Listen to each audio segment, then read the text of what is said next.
so hard.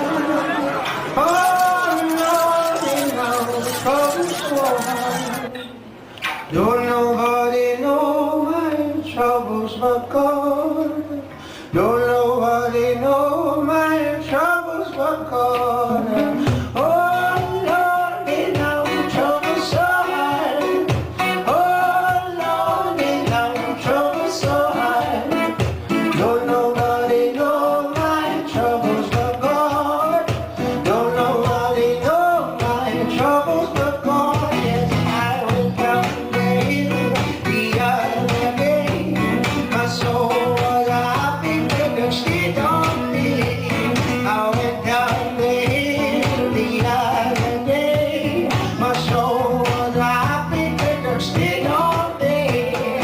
Oh, Lord, now trouble so hard.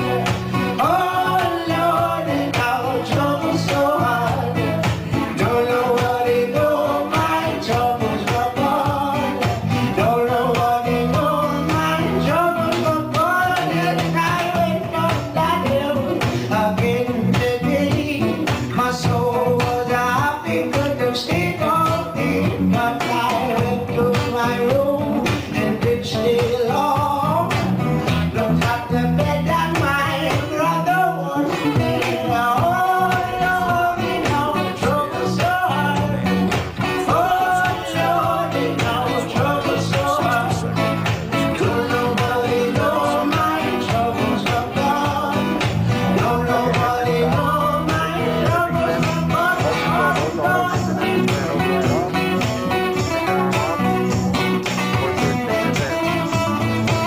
We got to get down, Eagle. Houston, tranquility to the Eagle has landed. Roger, tranquility. We copy you on the ground. You got a bunch of guys about to turn blue. We're breathing again. Thanks a lot. Oh, Lordy, now trouble so hard. Don't nobody know my troubles but God. Don't nobody know my troubles but God.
Well. Eventually, we seem to be live, right? Honestly, you'd think at least after, 2 years of working StreamYard, I would know how to work it, right? Oh, man. We got there. I do believe we are live. Let me see. There we go. Ta-da. And I am here in full bot form. Yeah, let's go with that. Human, I guess. Oh, man. Human. Is that what we are? I don't even know anymore, honestly. the way society and humanity is going, I don't think people are human anymore. Not when, they decide to tinker in the land of genetics. Let's go with that. I better watch because, I'll get a strike from the FOT police, of course, right? Prepping. Yep, it's prepping. Get prepped, right? How many preppers do we have in the hood tonight? Good evening, good afternoon, and good night, right? Welcome to the Prepping Basics, and I mean basics for not even a beginner. Now, personally, about maybe 3, possibly 4 years ago, I considered starting to prep, and I think from about since the pandemic, it went from looking into prepping to putting it into practice, basically. Because when it comes to me, other people will certainly be different, but when it comes to me, there's no better way than actually doing it when it comes to learning for me. So it's been trial and error for about the past 2 years because it's me, right? But I kind of feel that I'm at a level now in terms of food prepping, at least, where I can kind of look at more survival skills, completely off grid. That's of course in the most extreme of circumstances, which I'm unsure if we can rule it out. I don't think we can rule anything out. I shouldn't laugh because I certainly wouldn't be laughing if shit did hit the fan big time. Now, I think for a long time people have said, look, you need to get ready, you need to be prepared, you need to get ready for the next big event. And there's been plenty of them, let's face it. But I think an even bigger sort of catastrophe could possibly await us. Touch wood that it doesn't. But if you're prepared, then you're at least things might be a wee bit easier for you. But even with all that to one side, I think when I say prepping, I kind of want to say becoming self-sufficient. I think that needs to be the aim for everyone. Yeah, we need to help expose the fucking tyrannical agenda, but I think deep down, with the way the world's going, with the way they are driving the climate crisis, the world as we know it, it's going to be changed completely. And that includes every single item, every single way of life that we knew. So I think we need to keep that in mind and kind of look to the future, try and become as self-sufficient as we can. And I know it's going to be, it's going to be a lot harder, easier than said, actually. So it's no easy task, but if we can just begin on a very even small scale, you can learn from that and you can work and you can build.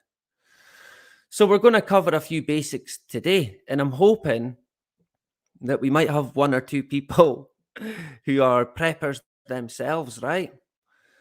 When it comes to survival out with the normal way of life, yeah, you could eat bugs. Although it seems like they want us eating bugs anyway, with the way it's going, right? And all the plant-based food that they're bringing out. It's not just McDonald's, it's rolling out right across the board because meat bad, right? Climate crisis, don't forget. It's killing the planet. Remember you had 2 bacon rolls instead of 1 bacon roll. Well, there's an extra hole in the ozone layer now because of that. So meats had a complete and utter kicking. Let's face it, it's been destroyed, right? It has completely been destroyed. I mean, yeah, they've destroyed the food chain, but they've targeted certain things as well. In meat, wow. I'm surprised you can even still buy meat at the moment, but I better not speak too soon, right? Do we have any vegetarians in the hood tonight? Let me know. Maybe Liz is a vegetarian. Good evening to Liz. Good to have you tonight. Planet Guantanamo as well in the hood. You're a prepper. How long have you been a prepper for? And I guess, what sort of questions do you get asked by other preppers, right? How long of a supply do you have? What do they reckon about 30 days supply you should keep? But if you've got a big family, I think you probably want to have more than that. But I think it comes down to the individual as well. Only you're going to know what you need. Only you know what you eat and what your intake is. If there is a worldwide disaster, then you're basically going to be life's going to be different. You're not going to be cooking meals and all the rest of it like you used to, because you probably won't have any electric for a start. So you're going to be cooking beans and rice outside on a stove, I'd imagine. But we'll touch on that as well. Not the biggest fan of beans, to be honest. But hey, at the end of the day, if you're hungry, yeah, you're gonna eat anything. It does not matter, right? Even if it's maybe out of date, you probably still could get benefit from it. So that could be worth considering as well. But the best way to go about it is the right way, looking after everything that you've got, making sure that it's never going to go off or go bad or all the rest of it. Speaking of going bad, we'll touch on that as well. Good to have Lynn in the hood back again. Our sister Lynn. Good to see you, JP.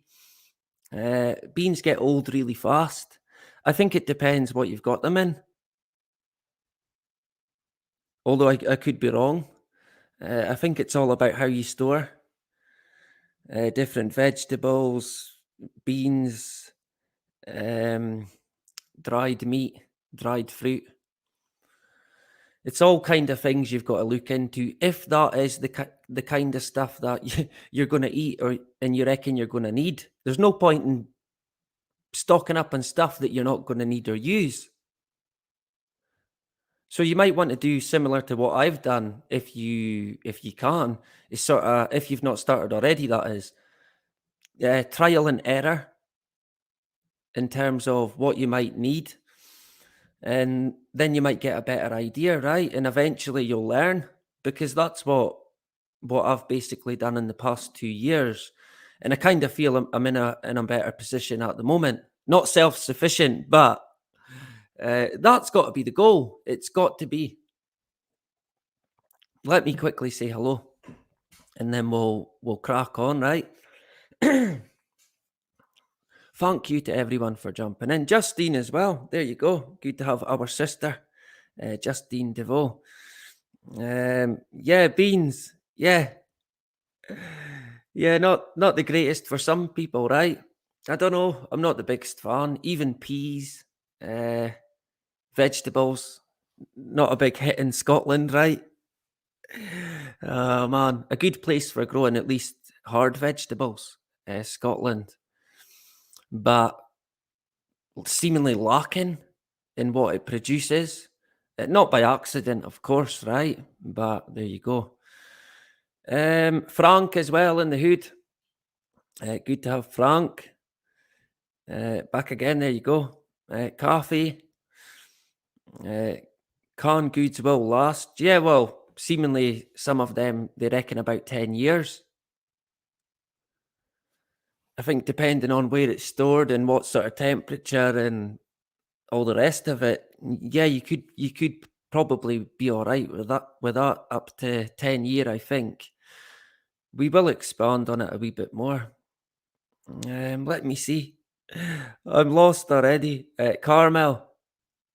Back again. Diane in the hood. Good to see you. Outdoor solar lights work great if power goes out. If power goes out for light in each room. Yeah, that's a good idea. I think you can buy them quite cheap. Of course, that's only going to work until they completely block out the sun. They have the sun simulator, which only certain people can get, right?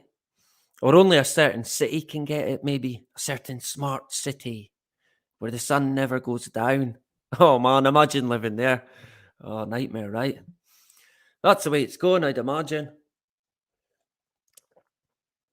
But I think that's a good idea. I reckon you could get them quite cheap, to be honest.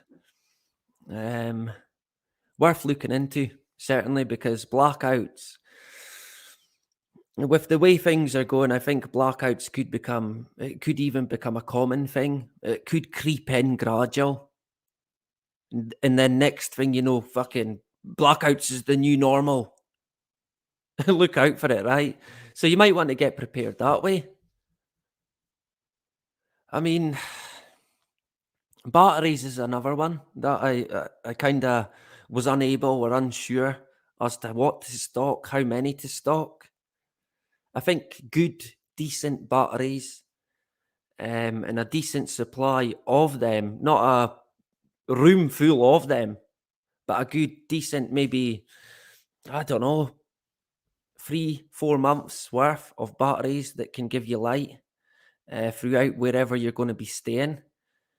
It could be a worthy investment.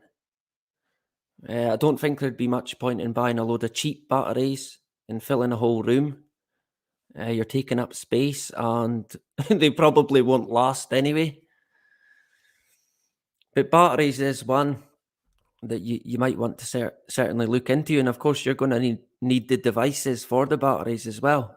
The torches, again, decent. You want to, and I know it's tough because nothing's cheap, and especially today, the fucking prices are going through the roof big time.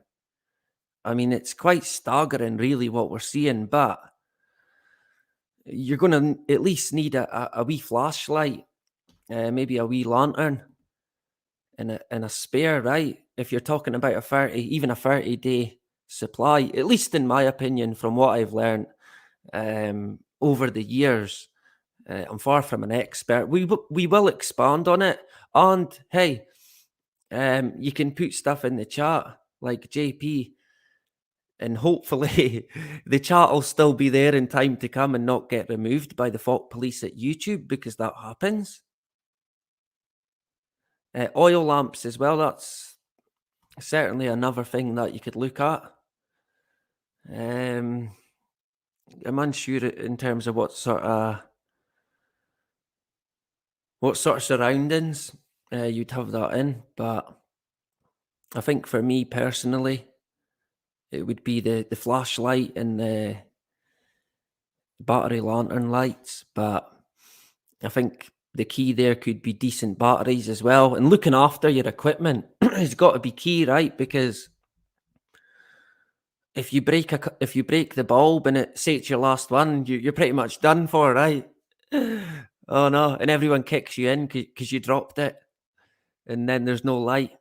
There's other ways to improvise. Where there is a will, there is a way, right? Remember that.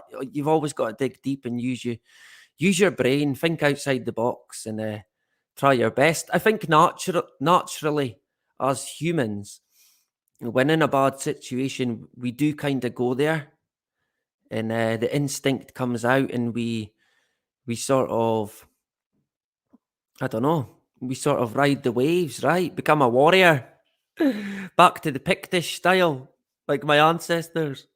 Strip down naked and run about with a spear, killing anything that I can see and eating it.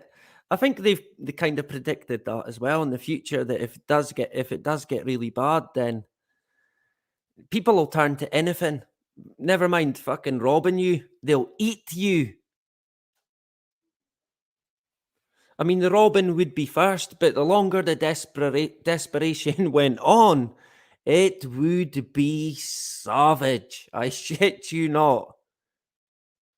People would absolutely lose it. And when starvation kicked in, especially into people who have never even experienced hunger, wow, they would be in for a serious shock, and they're going to flip big time. And they would eventually become like savages. And that's another thing that you've got to bear in mind. I think it all comes down to the sort of person you are, the place that you live, your surroundings, your connections in terms of family and friends, who you've got to all look after. I think for me, that's the key main things you've got to consider. And then from there, try and at least consider what you might need if shit hits the fan, right? Hopefully not, touch wood. Mad Fox as well. There you go. Liz. Who else did I see? Lorraine. Where did you go? There you go.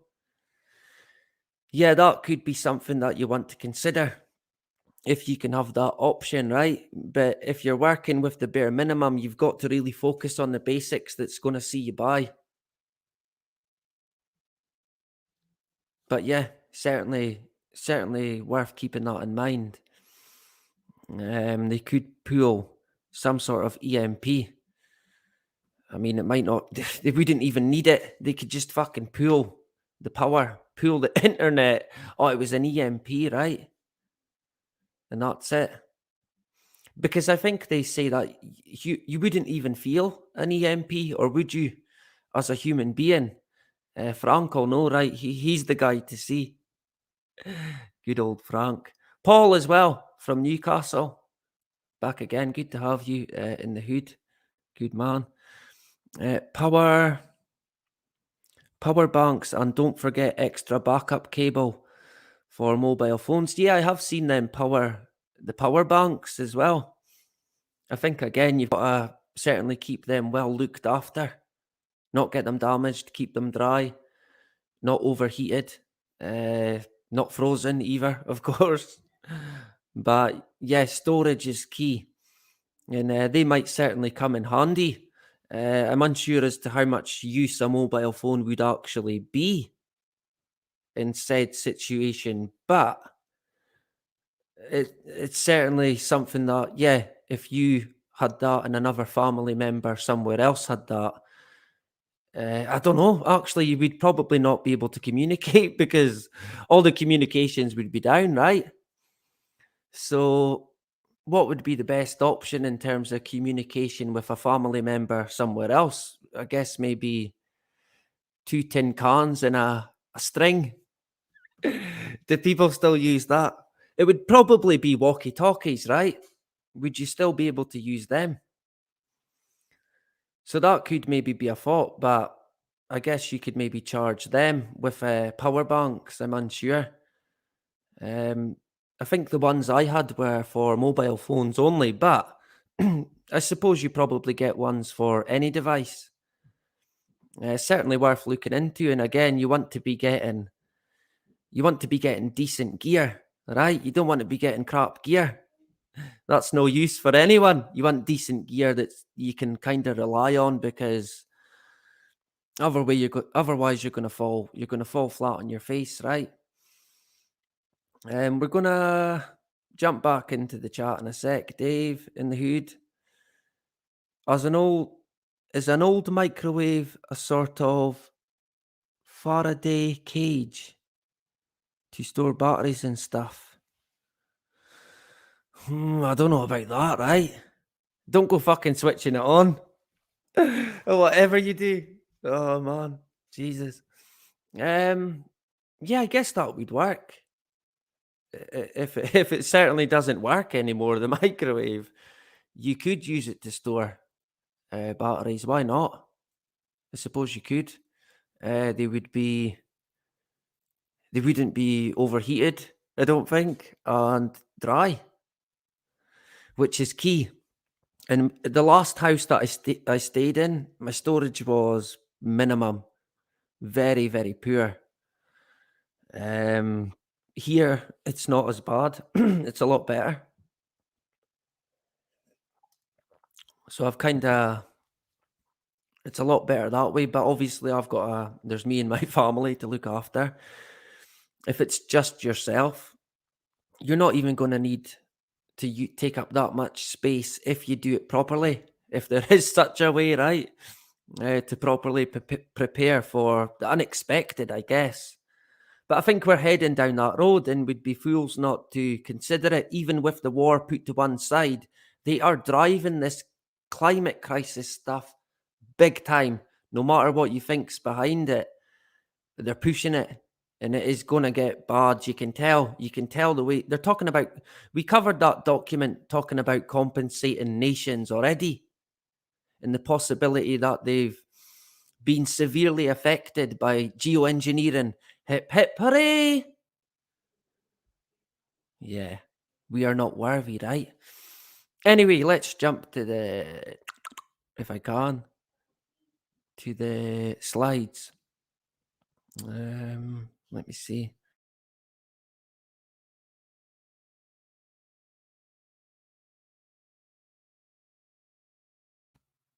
Yeah, what Lynn says as well. Lots of good comments, by the way. The solar lights, yeah, good one as well, Justine. But I think that's what I've sort of got. But I would also kind of look at building, depending on how long things would go, you would want to kind of know how to build an outdoor cooking sort of stove, which isn't actually that hard to do if you are going to be needing some form of cooker. But in terms of having a 30-day to 60-day supply backup, a camping stove and gas cans is the way to go. And I've got that in the bank basically. And then if that runs out, we move on to the outdoor cooking. Well, we would be outdoor anyway, but the outdoor cooking stove, which you kind of build in the ground basically. And you can look into these things and learn it quite easily. We'll touch on that a wee bit more. Good to have everyone in the hood tonight. Lots of great comments. Lots of good stuff there. Hopefully Frank doesn't get us removed, the comments. I think it might have been Ian. Ian said he was in the two that got removed. So Ian Tuff gets the blame, right? Ian from the Last Jacobites said too much truth on 2 of the live chats and it got taken down. I think it might have been Justine. I'm adamant it was just Justine. I don't think she was on one of them, so I can't blame her for it. But I reckon Frank, although Ian, yeah, he has got me a strike before. I think Scott's Armour, our brother Scott's Armour, a great channel, and Ian Tuff and Bill Cooper and David Icke. That's who's all got me a strike. And then, of course, the rest. Me, yours truly, the biggest idiot of them all. I think now about 25 different strikes and about 30 to 35 different videos removed. Some without a strike, which is, I don't even know how that happens, to be honest, but there you go. Seemingly medical misinformation. That old fucking chestnut again. Sure, why not? YouTube, right? Anyway, we're sort of dragging on a wee bit here. So who else is a prepper? Put a 1 in the chat or tell me if you're a prepper, at least. I see that Planet Guantanamo is a prepper. Unknown, I think, at the very start, said that he was a prepper. Yeah, it got cut off due to the community guidelines. Twice. I can't even put it back on. I'm unsure. I mean, what do you even do? Justine is a prepper. Good stuff, Justine. Yeah, I kind of imagined that Justine would have been. Gary's on his way. Yeah, similar to where I was about 2 years ago. Kind of on my way, but I'm getting better and learn. Hey, you learn all the time, right? Liz is on the case. Great stuff. Oh, as my phone goes. Diane, you're on it as well. Great stuff. I'm assuming most people like me, it's kind of been trial and error and you've been learning as you go along. We'll touch on food in terms of dates as well at some point. There's quite a bit to discuss on that. Lorraine, slightly, yeah. I think it's advisable because we're now heading into, if not already, the Hunger Games society. So you've kind of got to think ahead. People might think, well, that's being selfish, but hey, the place that this society and world is going is by no fault of ours. I shit you not. The best thing we can do now is fucking prepare in any way that we can. By all means, don't. And you might be all right. It could be fine. Like I said, it might not be an instant disaster, but the climate crisis, this is coming in wave after wave now. And slowly but surely, stuff is going to disappear, never to come back. So becoming as self-sufficient as you can is, in my opinion, it has to be the goal in terms of looking after yourself or yourself and your loved ones, right? So yeah, quite a few. Lynn as well, Mad Fox as well. Great stuff. So that's most people in the chat actually are preppers. So that's great.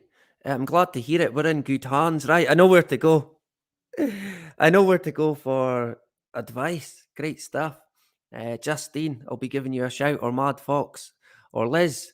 She's been on the case for a while. So I watched the guy, Canadian Prepper. I think he's pretty good. There's the Zombie Farmer. We've touched on quite a few of them before. I think they're worth following and checking out. And take what you can. Excuse me. Take what you can from everyone. Because like I said, only you're going to know what you really need to look after yourself. Even today, without a fucking disaster, right? Only you're going to know what's best for you to live as content as possibly can be. If there is such a thing as contentness in this world, right? In this mad world that we're in. It just gets it gets insaner by the day. It really does. Sometimes I don't know where to start. Tomorrow, I was thinking maybe even tonight, if I get the chance, I was going to add it to this, but I wanted this to be mainly about prepping and food, but it is all connected. And it is, once again, the Rockefellers. Shock horror, right? Oh, man. Honestly, these guys, of course, they've got the solution to everything. Every single problem that has ever cropped up in the whole fucking world, the Rockefeller, excuse me, the Rockefeller entity has had the answer. So we're so lucky, right? I was going to try and do it tonight, but I might not have time. So it could be tomorrow if I've got time, but it's a stretch at the moment. It is me, right? Look at me trying to tell you a time that will be there. The cheek of him. Let me grab a drink. Throats went, right? Attacked, man. The throat went away. It had enough. It's like, hey, you've spoke for about 40 minutes now. Give it a rest. Pack it in, right? Unfortunately, he's got a wee bit more to go. He's kind of used to it because usually at the football, when I used to go all the time, I would lose my voice every time, screaming and shouting, mainly at the referee. But not so much these days, to be honest. That's the way it goes. So let's kind of jump into it. I noticed Frank put a comment at the start. Where is it? Can I find it? Ah, bugger. I'm not going to find it. Am I? Oh, where is it? I'm not going to find it. It said, dig for victory. I think that was from the war, right? If I remember correctly. Not that I was there at the time. Unless I'm a time traveler. But I'm sure that was the slogan, dig for victory. And you were encouraged to dig. Or, sorry, grow. your own fruit and veg. And then it kind of went away. And they kind of promoted people not doing it. Yeah, you don't have to do that. Yeah, don't be having farmers growing food anymore. It's not a good idea. Of course, that was only it was only going to end one way, right? As soon as shit hit the fan, we will be fucked. I was going to say we would be, but we will be. Britain is so dependent on other entities to get what it needs to get through. On a huge scale disaster, Britain would be, honestly, it would be on its knees big time. It is so reliant on other outside forces that, honestly, I struggle to see how it would survive. People would have to go back to the very, very, very, very basics. And in terms of how society would be at that time, because of that, I don't know. It would be different from the world that we are in today, put it that way, at least in my opinion. Some of you might have remembered the slogan, dig for victory. I'm unsure. World War One, I wasn't there either, but yep, dig for victory, World War Two. The only reason I know is because, unbelievably, I remember it from school. Primary school, actually, when I done we covered the World War. I think both World War One and World War Two. And interestingly enough, I have actually got about 4 packets of seeds from that exact, I think 1944 or 45. I shit you not, I'll get a photo and I'll show you the next time, or I'll post it on my community tab. Yeah, it was my dad. He used to collect old war memorabilia, basically. And I remember these seeds, and I remember taking them into school, and I've still got them. I doubt they would grow now, right? Who knows? Maybe they would, but unbelievably, yeah, I've still got them seeds going about. I should really have them put away in a safe place, right? Looked after, but there you go. Let me see. Yeah, we're going to crack on. I want to cover a few bits to begin with, right? I think basically everyone here and the majority of people know what it is when people talk about prepping. It's basically, we're not really talking about getting the supper ready, cutting the veg, and yeah, all the rest of it, right? Dicing the carrots. Although you could be talking about that, but it's about being ready for any given disaster, catastrophe, national emergency, because they're going to become quite common, if not already.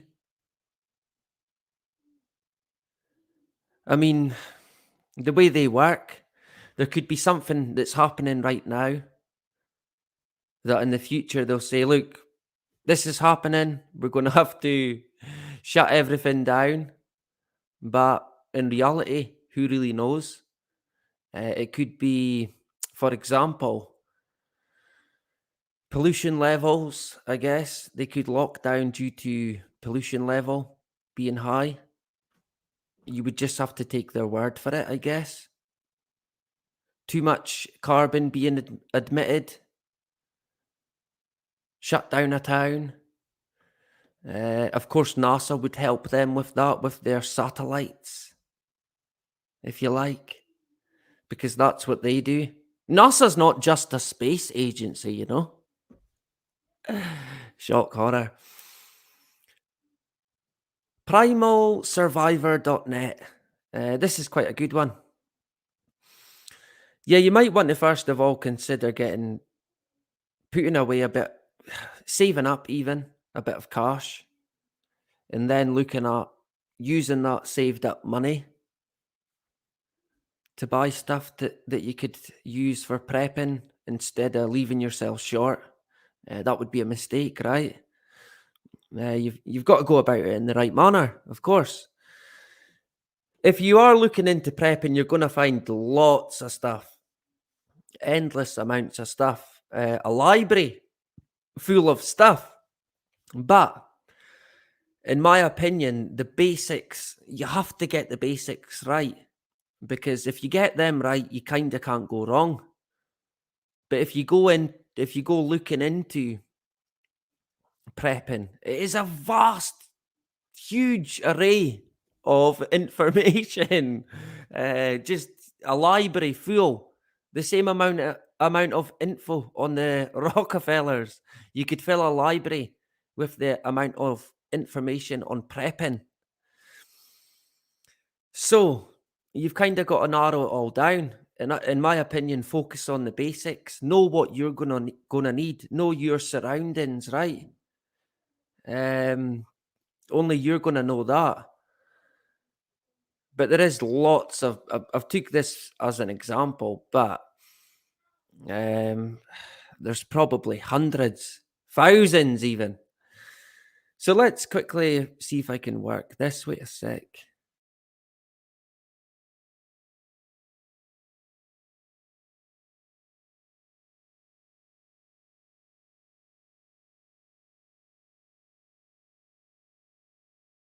There we go. My daughter seems to be thinking that she's the boss, right? Ah, man. Typical female. There you go. I shouldn't say that. I'll get arrested for misogyny. In Scotland now. Wow. Hey, considering moving to Scotland, you might want to think again, right? Yeah. I shit you not. Beautiful country, though. Honestly. Wow. Breathtaking, stunning, absolutely beautiful scenery. I cannot stress that enough. So this website here, I thought I could pick out a few different bits. Prepping isn't a set of steps to take. Prepping is a mentality. Now, quite a lot of people probably would agree with that, I'd imagine. It has got to kind of be a way of thinking, right? At least that's what I've learned as times went on. It means that you accept that a disaster could strike. It means accepting responsibility for your own safety and security and that of your family. It means being active in the face of disaster instead of passive. Take some time to research the most likely disasters which could occur. These include risks like, EMP attack, hurricanes, flooding, earthquakes, economic collapse, COVID, Omicron, aliens, asteroid, tsunami, blackout, zombie, apocalypse. The list goes on, right? I mean, the list is piling up for possible disasters they can pull, because that's how they work, let's face it. And of course, we do likely have natural things that occur from time to time, possibly. Surely, right?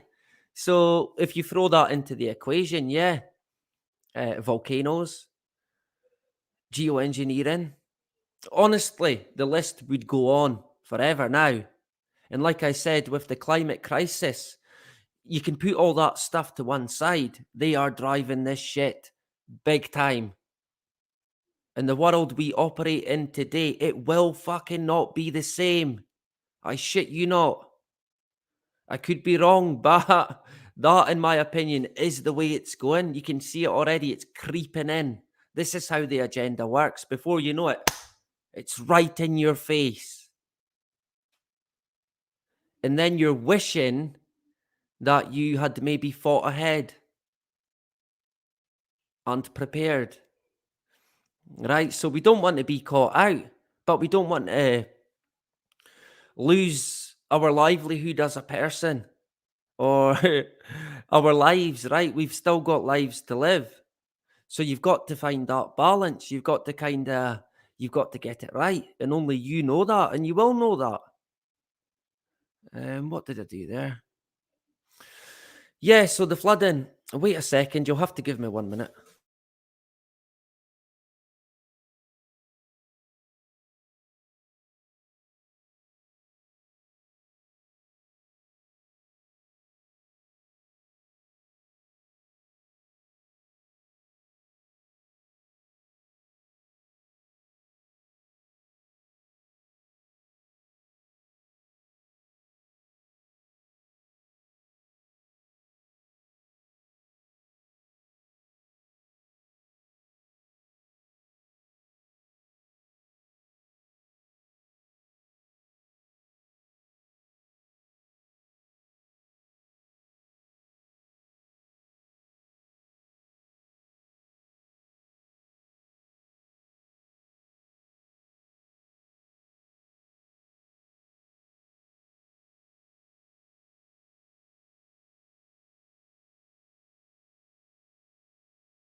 Oh man, honestly, don't have kids, right?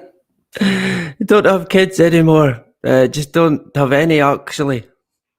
Yeah, sorted. We seem to be good to go, right? To continue. There you go. That's life, but not as we know it, right? Not as you know it, even. I think yeah, food. We're going to touch on food, but water seemingly they reckon is the key, right? What is it they reckon that you can only go about 3 days without water? I'm unsure about that, to be honest. I think I think you could maybe go a wee bit longer, but you don't want to be trying it out. Put it that way, you do not want to be in a position where you've not had water for days, even if it's just a wee sip of fresh water as I take a drink of coffee. Rather fitting, but there you go. But I think a water supply, it's got to be it's got to be considered. I think I'm kind of not too bad given where I am geographically. I could quite easily access fresh water out with a tap. That would be yeah probably better than the water that comes out of the tap. To be honest. Um, so in terms of storing water, I've not really went there, but I do reckon shutting off the water supply is definitely something that they probably would do because of a certain disaster, of course, right? But I think it's definitely in the pipeline. It's all controlled by AI. So when that goes down, the water it'll stop. The toilets will stop. The whole system's going to be done. So you might want to look at that, right? Um, there's lots and lots of information on water. Um, again, I think it all comes down to where you stay. Plain Steve's had the right idea. Where is he? Oh, there he goes. Good to have Plain Steve's in the hood. Yeah, you might have had the right idea. Of course, I can't say that, right? I love my cat. I honestly would not go back and change anything that I've done. But I sometimes wonder what it would be like if I hadn't went there. But there you go. Blessed with beautiful children. A lot of people, unfortunately, who wanted and do want children but can't have, and I kind of feel for them because it kills them. And part of me thinks, are you joking? Do you know how many years I've lost in my life because of these kids? Honestly, don't worry about it. I've not had any. Don't worry. Honest, it's other people will have them for you if you want, so to speak. So yeah, water. I think is a key element, if you pardon the pun. Again, though, the 3 days, I'm unsure. What do people think about that? As far as I was aware, yeah, well, Justine says 3 days, so maybe it is that. I thought it was about 5 days. You don't want to be stuck on a desert island with me, right? Yeah, you'll be all right. It's 5 days. I read it in a book. 3 days later, where is he? Oh dear. Yeah. See, so these wee bits of info, I mean, it might seem like nothing, but I guess it could mean the difference between a lot in time to come. Biden just said, if you go to war, I'm going with you guys. To who? Who was that to? To the UK? Yeah, I think it's heating up. The war situation. Talking about genocide. I mean, the UK, the fucking British government talking about genocide. The fucking cheek. Honestly, it fucking boils my blood. It really does. The cheek of them to come out and talk about genocide. Eh? Calling it an evil act and this, that. Yeah, I guess they would know all about that, right? Peas in a pod. Big time. Putin, fucking Zelensky, the whole lot. Like I've always said, the only war is on us.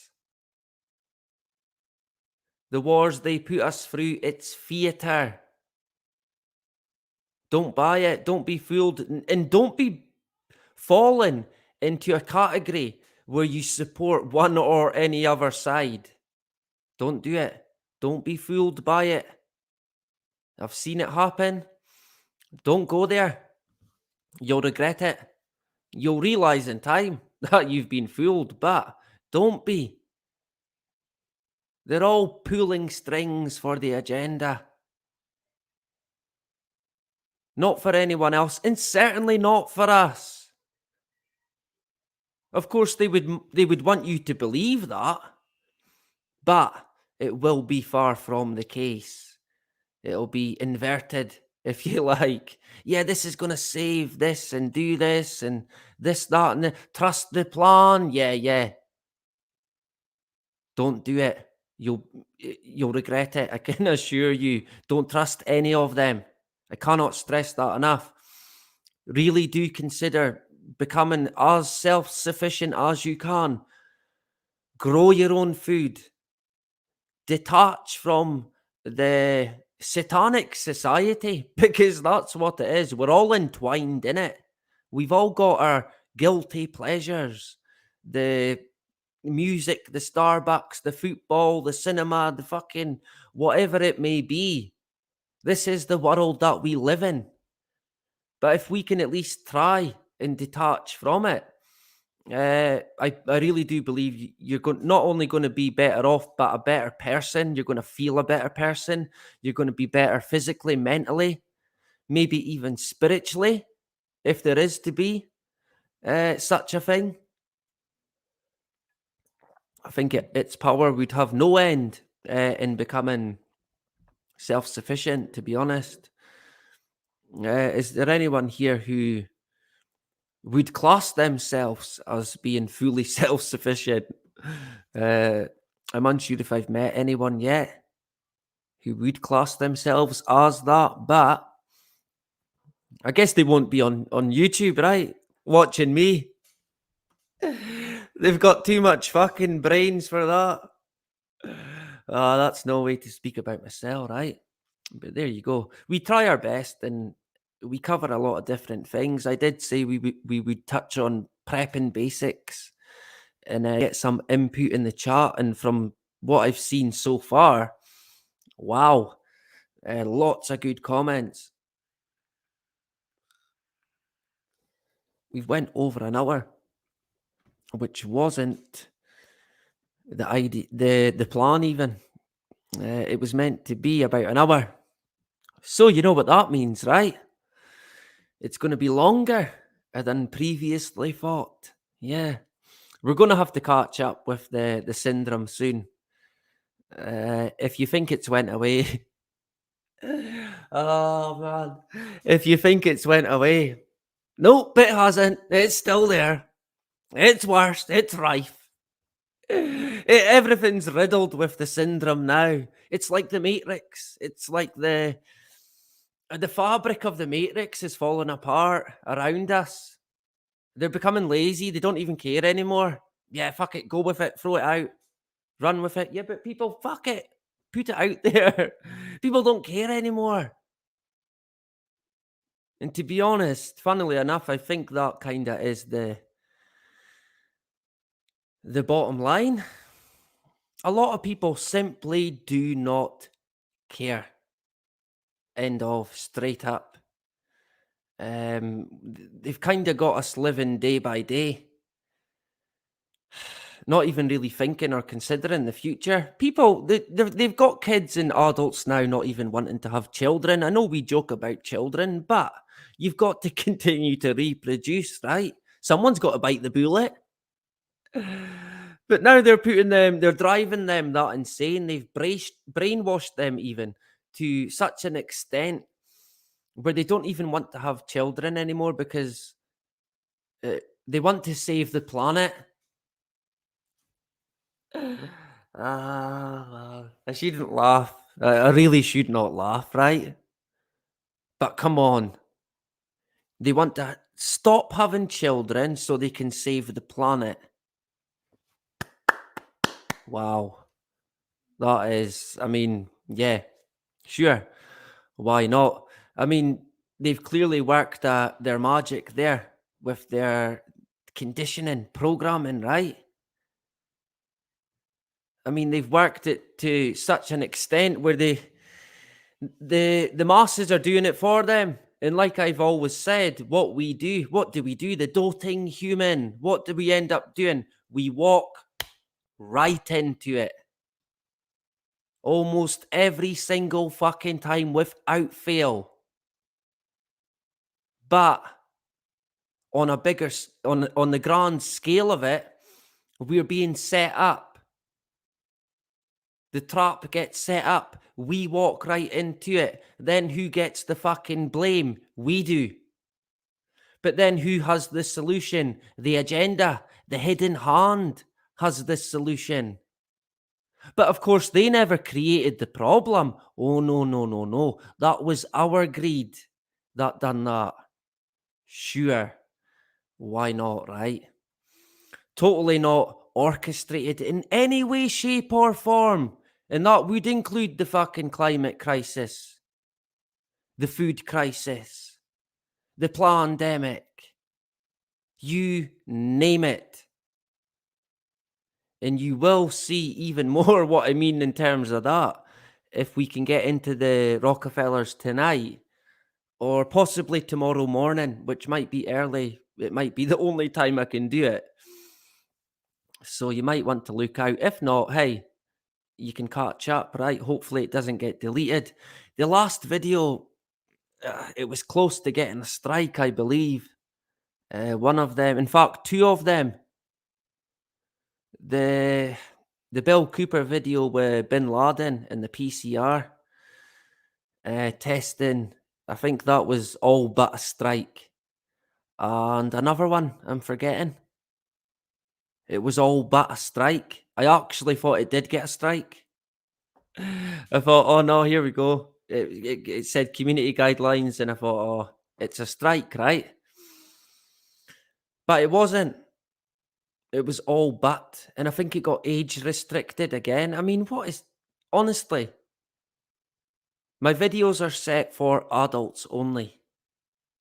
But yet YouTube has went a step further and restricted it even more and made people jump through all these different hoops to try and watch a video just because it's got I think from what they're saying, the Oswald getting shot video, they did not like it by the looks of that.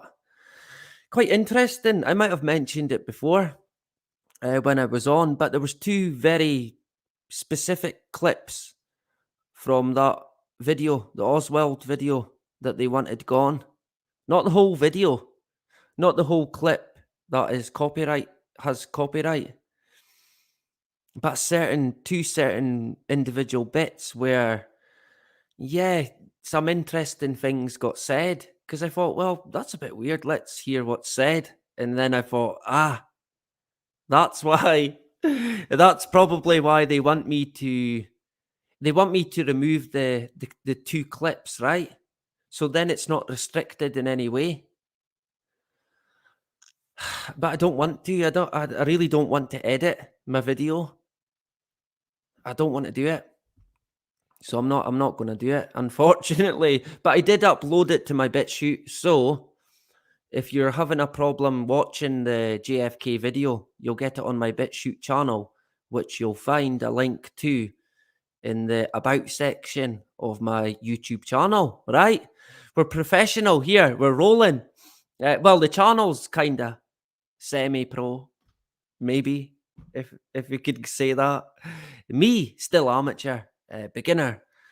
Not even beginner, honestly. What's lower than beginner? Intermediate. Is that what they say? Infant. We'll go with infant, right? Of course, now I think coming up October, 3 years, or is it 4? I think it would be 4. But we almost got, well, we were practically, at least at this channel, deleted for the best of a year. But of course, we did carry on That's Life, but not as we know it too. I was going to go live on both channels. I've not done that before. I'm unsure if I'll break it by doing that. So many viewers, right? You're going to jam the system. But I don't know. I might try it and see if it works. Because we seem to have... People might be wondering where I am on That's Life, but not as we know it too. It tends to not get as much attention because, hey, I can only work with the fingers that I've got, of course, right? Michael, in the hood, I'm not understanding why it would be a nightmare to be a student. I'm not understanding why it would be a nightmare to be a student. Well, neither am I. I'm unsure what you're referring to there. Yeah, I mean, I've been a student in the past, in my younger days, at nautical college and all the rest of it. Yeah, nothing wrong with being a student. I think in Scotland, if you're a student, you can get cheap alcohol. So you're laughing, right? You get everything cheaper, which is probably the way it should be. I always thought that young people in Scotland, they shouldn't need to pay to travel on transport.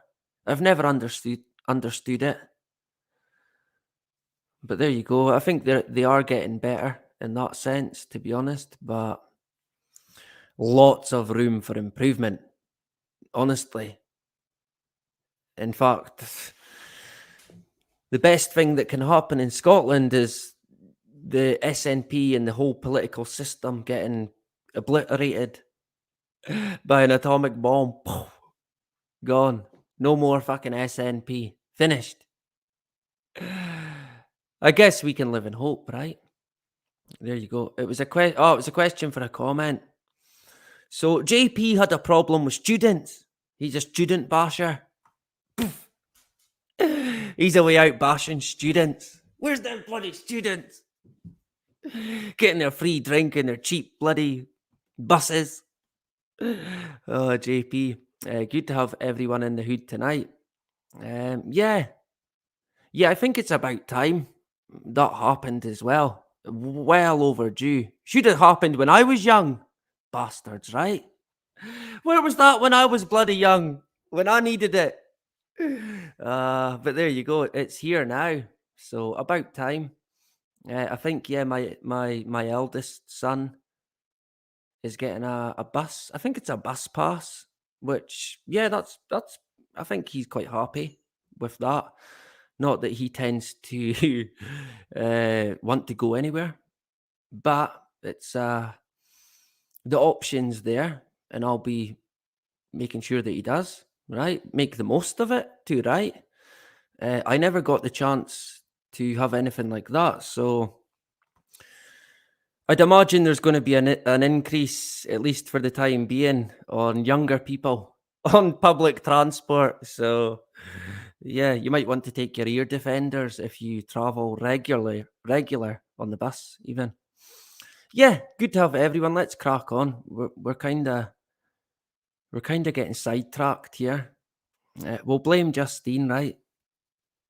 We'll blame Justine because she missed the last one. So instead of giving her the press ups, she can take the rap for holding us up. Our good friend Justine. I remember I always used to say, anytime I got in trouble with my dad, man, which was quite a lot, to be honest. But anytime I got in trouble, I would probably say, look, it was so and so. It was their fault. They done it. They made me do it. It was them. Of course, just basically trying to get out of whatever it would have been. Put the blame on someone else, right? Yeah, but they peer pressure. You know, peer pressure. Remember the school talked about it? It's a thing. It's a real thing. And my dad always used to say, why are you blaming someone? Blame is a negative thing. And for a long time, I never really understood it. But I think the older I'm getting, I'm beginning to understand it a bit more. I remember being young and what? Negative? What the? Has he been smoking crack? But today, a different sort of frame of mind. To be honest, I learned a lot from my late father. Let me get rid of the banner because I think red lentils nearly got missed. Who missed the red lentils? I'd have missed that one, right? Because, well, actually, maybe I might have just seen it. But we can definitely see it now, right? Cameras in toilets? Oh, man. Unisex toilets as well. They're on about in schools in Scotland. They've already got, I think, transgender males in female jails in Scotland, which is causing an issue. That's not to add the problem in sport. People just need to stand up and say, fucking, look, no. Enough is enough. Don't partake in it. Do not fucking take part in a competition that goes against every fucking moral fiber in your body. Don't do it.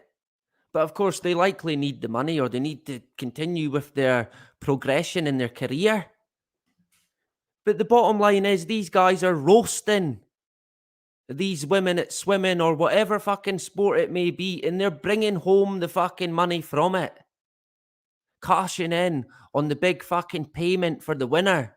Knowing fine well that whoever they come up against, they're going to knock them into next week or lap them in the fucking pool because they're stronger, fitter, like the male body can be than sometimes, I don't know, some women at least. I'm not saying all, because I certainly have met women who could outswim a man, many men, outrun many men, stronger than many men. Going to break into the 50 Cent Many Men song. But I have seen that. But overall, from our body structure. Men, in terms of competitive and being physical, they tend to do better, basically. That's just the way we are, I guess. But like I said, I have seen women who, fucking hell, they could beat me at a race. They could beat me at swimming. Definitely swimming. Anyone here could beat me at swimming, to be honest. Unless it was the police who was chasing me. Then I might be a bit better, right? You seem to have a bit more, you've got a bit more energy when it's the police. So I've heard. So I'm told, right? So I'm not speaking by experience, of course. Unfortunately, yeah. In my younger days, many chases from the police. We used to do it for the fun of it. Chuck stones at a police car, or just cars until someone phoned the police. I mean, little rascals, right? The things you would do before the internet, yeah, those were the days. The good old early 90s to mid 90s, even the late 90s.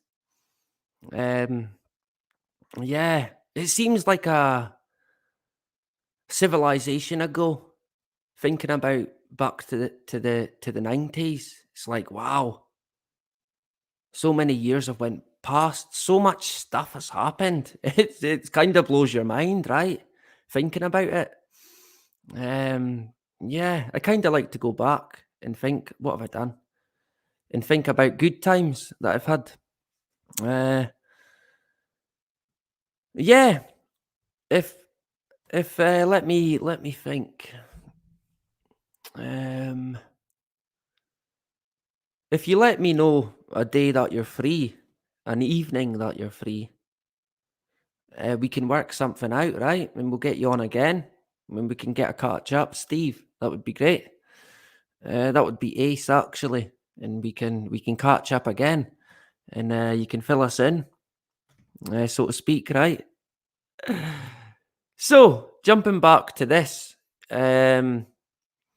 someone mentioned the canned food. Yeah, I mean, me personally, I don't know what sort of food I like. If shit hit the fan, I'm going to eat anything. So I look at what's best for carbs, protein, stuff like that, rather than really taste or what I prefer. I mean, you're going to eat anything really when shit hits the fan, let's face it. Beans, we mentioned. Fish, you can get canned fish that can last quite a while. But you've got to make sure you're buying the right gear with the food. Yeah, canned fruit, canned vegetables as well, that are in the right kind of sort of storage and liquid. Let me see. I need to make this bigger. My eyesight. I should have made that bigger for sure. Crackers, yeah, of course. I hate crackers, to be honest, but if I was hungry, yeah, and I mean, you could store them quite well, kept dry, even at low temperature. They're probably still going to be okay. Maybe a bit harder, right? Break a tooth or two. But yeah, I guess crackers. You get the paste, the spreadable paste, spreadable salmon paste, spreadable tuna paste, fish paste, the stuff I'm talking about, right? I'm pretty sure you would know what I'm on about. I do buy it anyway, the tuna paste, but I have sort of stocked on, is it salmon? I think it's salmon, but it's wee cans, but they're good in terms of what you're going to need to see you through, and you could eat them quick, and yeah, there's no fucking about with them. And if you like, you could have them on crackers, right? If you're feeling like living the high life, you could have your paste on crackers. Oatmeal as well, of course, pretty much last forever, I'd imagine. Cereal, again, be careful with what sort of cereal you're talking about. Some of that probably wouldn't last very long. Porridge, of course, with me being Scottish. Porridge is the only thing that you're going to need. Porridge and whiskey, none of it goes out of date. Great. You can keep it in the cupboard forever. Porridge never goes out of date, honestly. It just doesn't. It can't. Whiskey as well, as far as I'm aware, never, ever, ever goes out of date. Although, I'm unsure how you could prove that. But there you go. It never, ever goes out of date. Thank God, right? I think whiskey might be the least of your worries, to be fair, if shit hits the fan. But it could be your only worry. It could be your only want. I think for a lot of people as well, if it did get that bad, unfortunately, they would maybe think better of it and think, I don't know, actually, this is probably not going to be for me. And that is quite a heartbreaking thought. It really is. That's why I kind of hope that the majority of people are going to learn as much as they can, become as self-sufficient as they can, and look after themselves, their loved ones, and kind of move on wherever it's going to be. And of course, we'll cross that bridge when we get there, if there's a bridge there. If not, we'll improvise, right? Powdered milk as well. Again, you've got to be careful with what you're buying there. Look into the different brands and make sure you're getting stuff that is definitely going to be long lasting and not out of date. June 2022, right? I've seen them at the moment, which has kind of shocked me, and we'll touch on that a wee bit more in a sec. Jams and jellies, I mean, jam, strawberry jam and stuff like that is high in sugar, big time, and they will last years. As far as I'm aware, some jams made right could last forever, like the whiskey, right? Happy days. And you want that, of course, stored properly. And so wait a sec.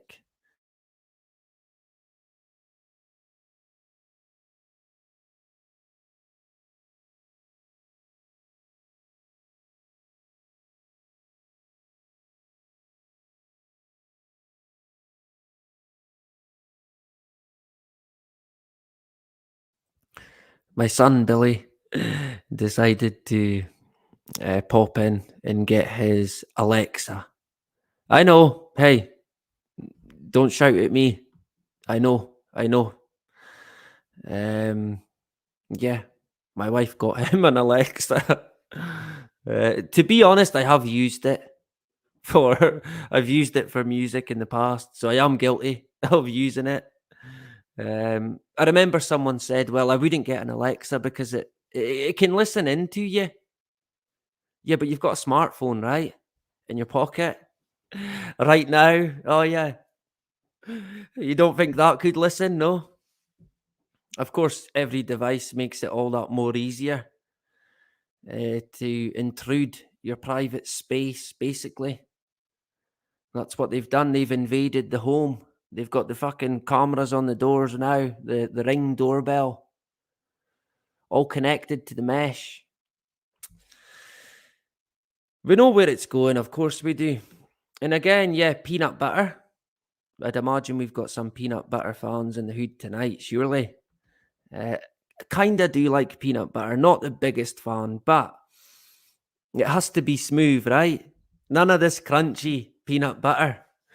It's got to be smooth. No, not crunchy, smooth.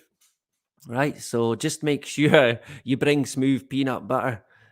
I'll bring the whiskey. Justine can bring the oatmeal.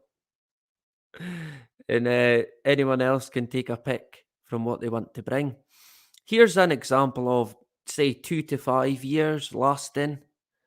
in 5 to 10 years. Again, the key is going to be storage, how you maintain it, and keeping an eye, keeping an inventory on everything that you've got.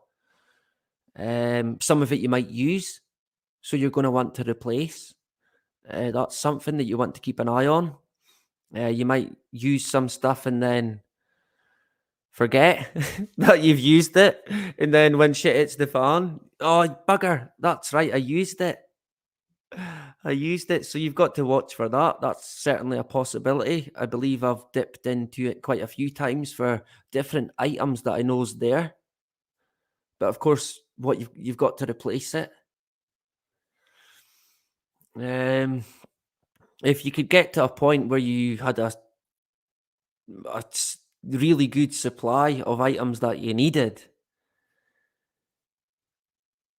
you could then look into saving as much money as you can even. And that is going to be probably a big help as well if shit hits the fan. That is, of course, if you're lucky enough to be in that position. Many people are not, including myself, to be honest. I wouldn't be able to save money.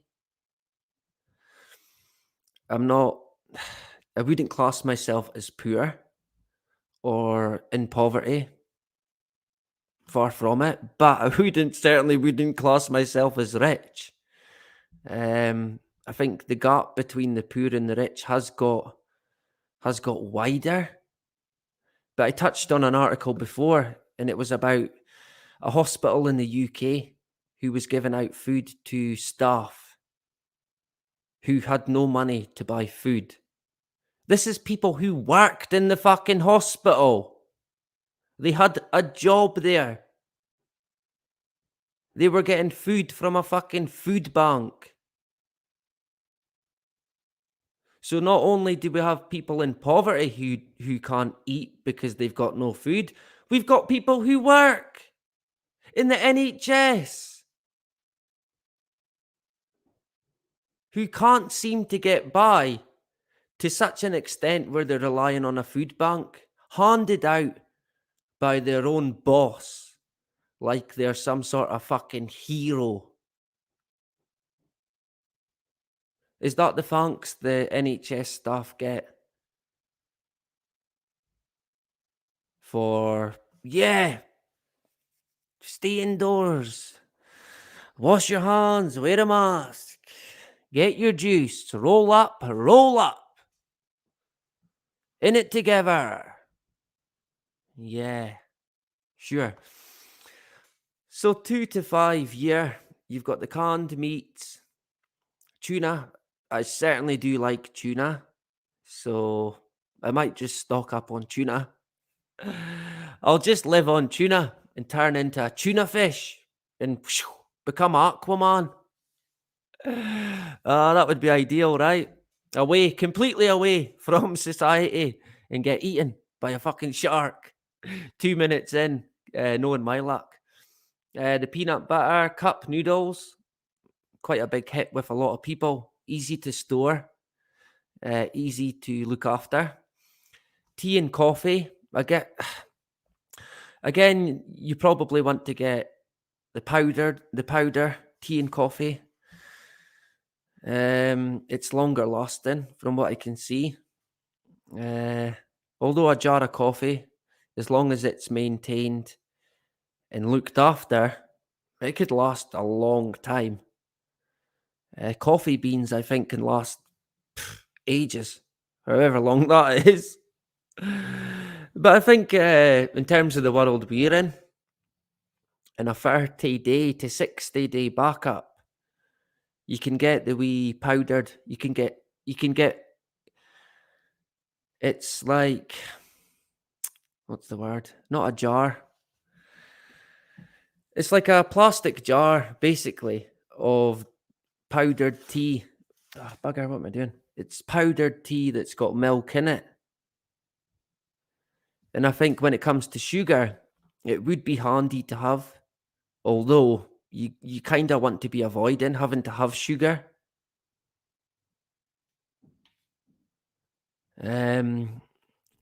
in terms of a 30-day to 60-day, you could have a couple of bags of sugar, or you could have a stock of the sweetener, right? Now, if you gave me a coffee with sweetener, I'm going to throw it in your face.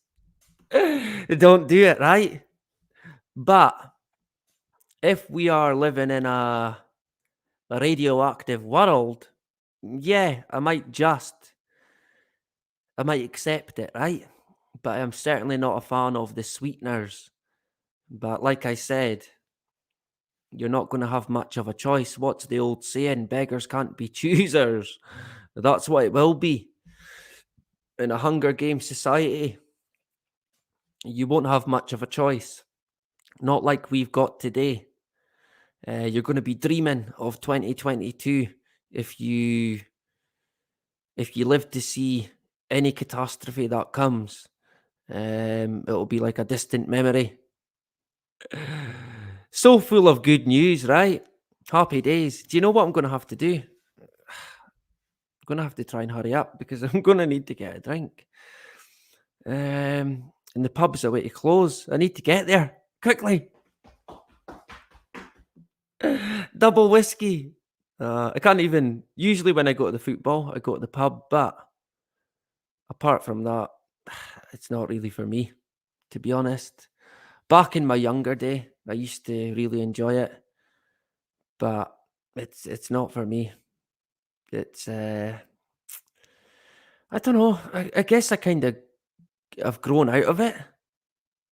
I don't know if that's the right way to put it, but I'm going with that anyway. Again, powdered milk, different oils, olive oil, coconut oil, dried herbs, spices, instant potatoes, canned or in a jar, sealed. It's got to be well sealed, well maintained, not overheated. Unsweetened chocolate, which again, if you give that to me, I'm going to throw it in your face. What the hell's this? Savoury chocolate? What do you think I am? Oh, man. It's got to be milk chocolate, right? But yeah, that's going to come in handy. And that could be easily stored to not take up too much space. Most fruit juices, yeah, again, certainly an idea. Long term, you'd maybe want to be looking at having your own fruit, growing your own fruit, making your own juice. That is the best option there, let's face it. 5 to 10 years, pasta, white rice, dehydrated fruit, 5 years, they reckon. Cornmeal as well. Rolled oats, beans, all the different beans, right? Lentils as well. Not a big fan of any of that, to be honest, but this is the basics that could see you by. And this is the sort of stuff that is not going to be too expensive. It lasts long. And if shit does hit the fan, it might just save your fucking life. I shit you not. I mean, we've kind of went through the past 2 years. It has not been catastrophic, but it could have been. And it could have been basically a dummy run for what is eventually going to come. Whatever it may be.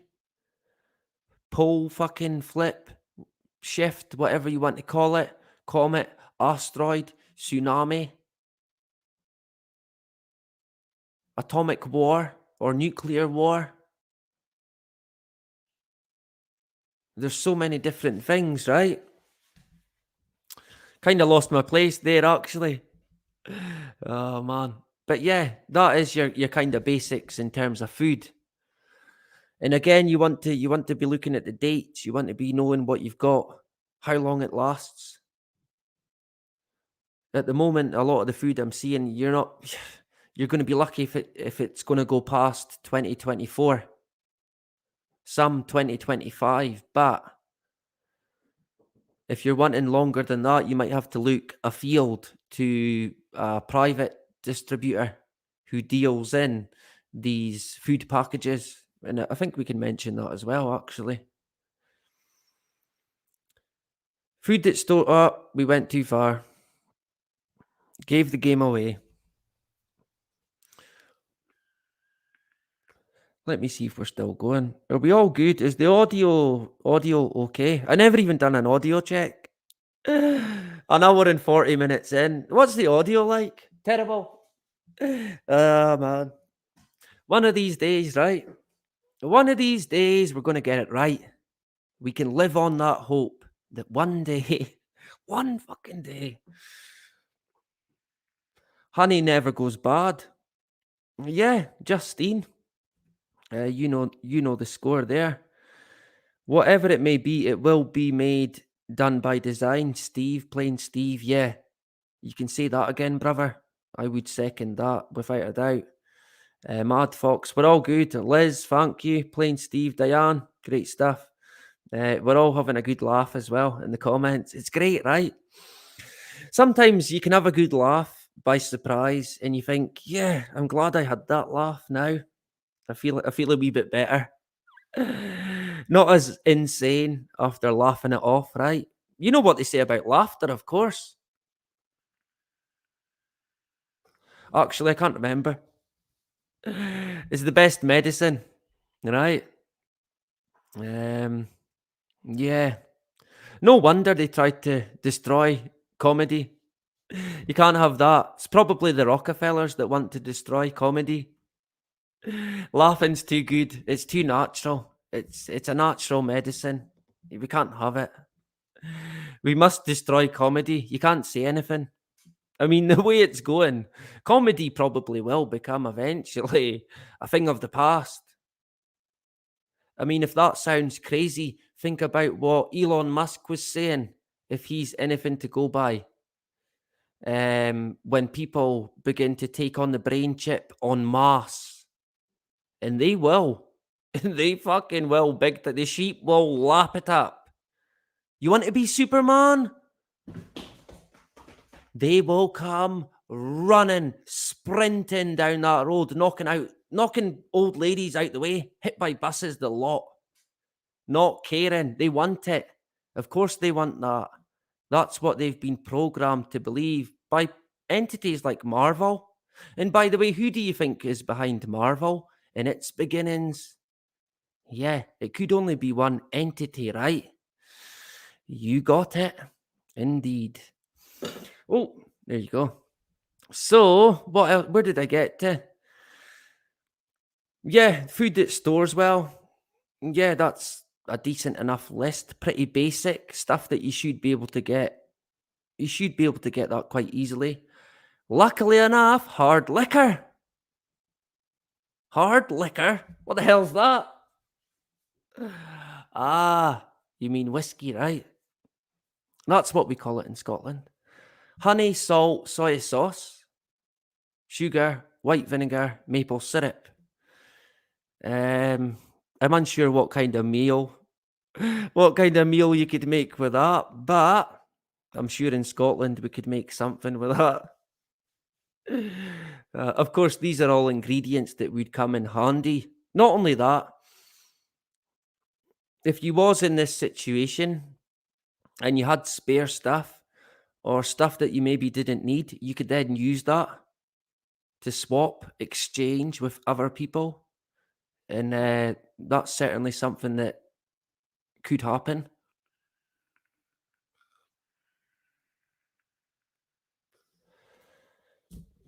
If you've got decent neighbours or a decent community, you might want to see if they're thinking about doing anything similar in terms of prepping.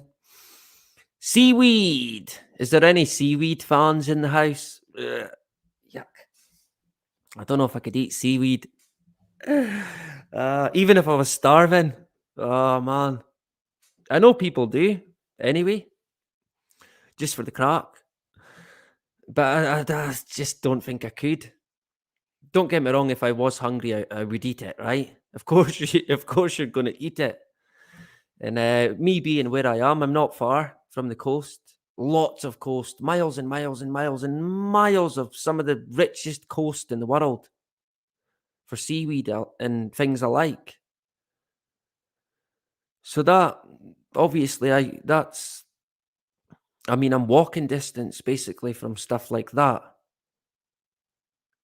But if you're in a big city, I mean, there could be no harm in having having some well-sealed jars of the right type of seaweed that can pretty much fucking last forever.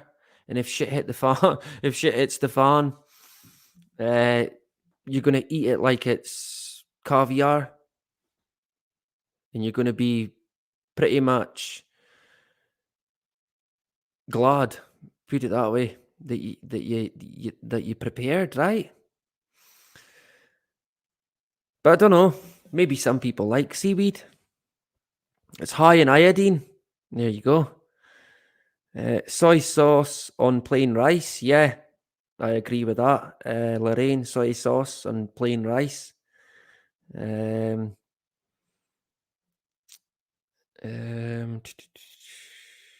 did I see there? Seaweed soup, Cariel.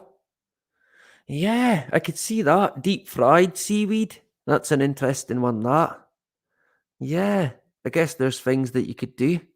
Add a bit of pepper, a bit of salt. Seaweed and rice.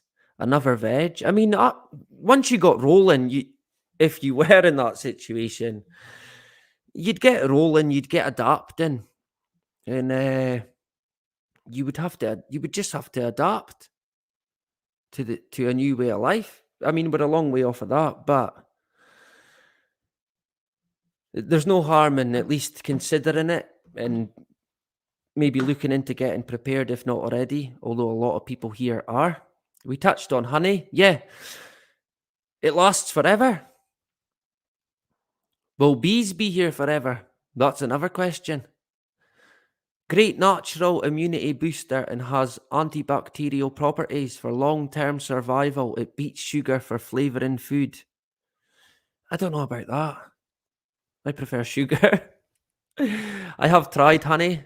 It seems to be a different sweetness. I seem to prefer the toxic sugar rather than the natural sugar. Maybe that's just me, but I don't know. Olive oil, vegetable oil, lard. Yeah, calorie dense, huge in calories. You don't really want to be eating a bar of lard, right? But you can cook with this. I mean, you could spread it on. If you were making bread, you'd probably have to make bread rather than have bread stored, of course. It could be frozen, but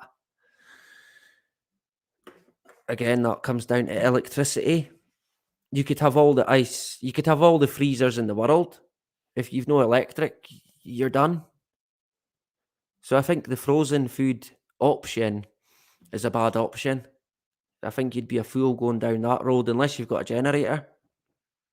Even then, it would be pointless. It really would be. A generator is a handy thing to have if you can get one. It is worth looking into. But I must stress this, and we will expand on it a bit more. If you do have all these different types of equipment and items, you don't really want to be telling anyone unless you have the capability of protecting yourself and what you've got. Otherwise, when shit does hit the fan, you'll be fucking pushed aside, and you'll be looted, basically. So you've got to have the means to protect what you've got, right?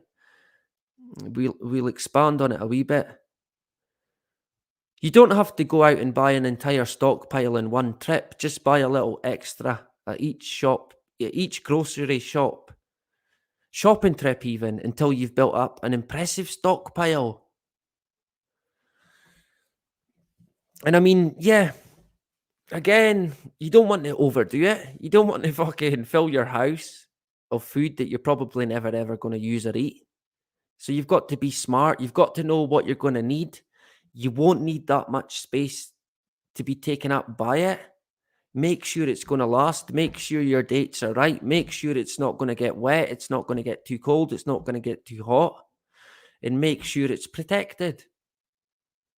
You don't have to go mad stockpiling until the cows come home or the cows get blown, even. Disaster plans and drills. Yeah, this could be an idea. Again, it'll depend on where you are, your surroundings, your situation as an individual. Do you live alone? Do you have family members that you care for? If there is said disaster, like we mentioned before, you might want to have a way of communicating with them. The power could likely be down. Smoke signal. The Batman sign. No electric, though. A flare, maybe. End up setting something on fire, right? Fuck. Oh, man. That's things that you will have to consider. A communication plan, a meeting point, a backup meeting point, in case your first meeting point's out the way. Emergency contacts, procedures for specific types of disasters, fire, flooding, earthquake, etc. Because it could be fucking any or all, let's face it. Me personally, it's kind of me, a small number of friends, my brother, and my obviously my family here, which would be like the base camp, basically. And then if shit hits the fan, my brother would have to then move here. And he would be basically part of looking after what we've got already. Because him being on his own, it would be pointless. He wouldn't last. He can't do it. I'd have to take him under my wing, but he wouldn't be too much hassle anyway, and he would be extra eyes and ears, if you like, and boots on the ground. Because, I mean, you've got to consider everything, really. You really have. And you've got to kind of be able to look after yourself and what you've got. An escape plan, again, that'll all depend on bugger. That'll all depend on where you are and what sort of disaster hits, right? Multiple levels they talk about, depending on what happens, will depend on whether you stay or if you go.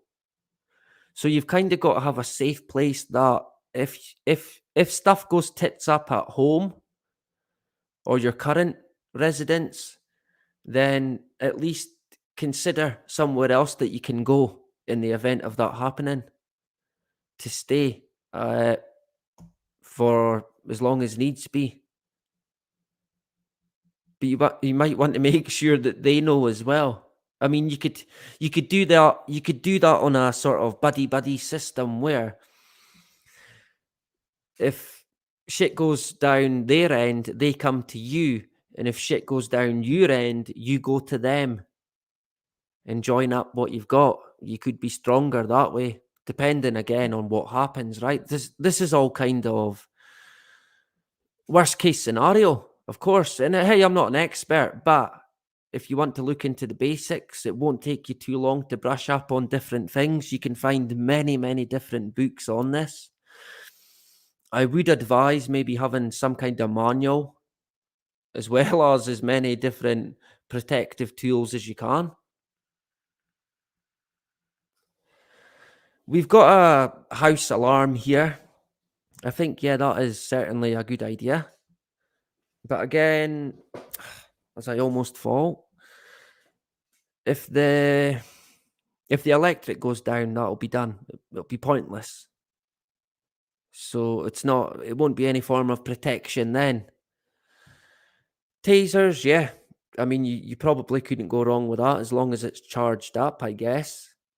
Pepper spray, again, that I would imagine could last forever. And it could certainly help if someone's close enough that is an intruder or someone that's bad news. You're going to want to fucking use the pepper spray hopefully taser them, and then completely knock them out with the baton, right? I mean, it's the last thing you want to do to anyone, but when shit hits the fan, it will be dog eat dog. I cannot stress that enough. And it's the only thing I'm really sure of. People will turn to fucking animals. So you want to be kind of, if you have got stuff to look after, you want to be sure that people don't think it's a good idea to just come along and fucking roll you out the way. Otherwise, they could be the next meal that week, right? Which would probably be the way it happens, to be honest. Not that I'd fancy eating human meat. Ugh, I could honestly, even if I was starving, I just don't think I could go there. I'd be a vegetarian. I think a dog, if you can, a security dog, is a very, very good option for people in the city and maybe people who are on their own. Maybe elderly, and maybe if you've not quite got the capability of putting a baseball bat across someone's head, you might want a dog that could bite their throat off on one command, because that can be done, given the right training. Not only that, a dog's a great companion, right? They become your best friend, basically. I think a dog is almost not needed, but certainly a very good idea if you've got a property to protect and a family to protect and yourself to protect, of course. So again, that's an option that I thought was well worth pointing out. Another point I want to mention, I think it's it's rich coming from me because I'm fucking here speaking on YouTube. My life's basically been an open book. I don't fear anything or anyone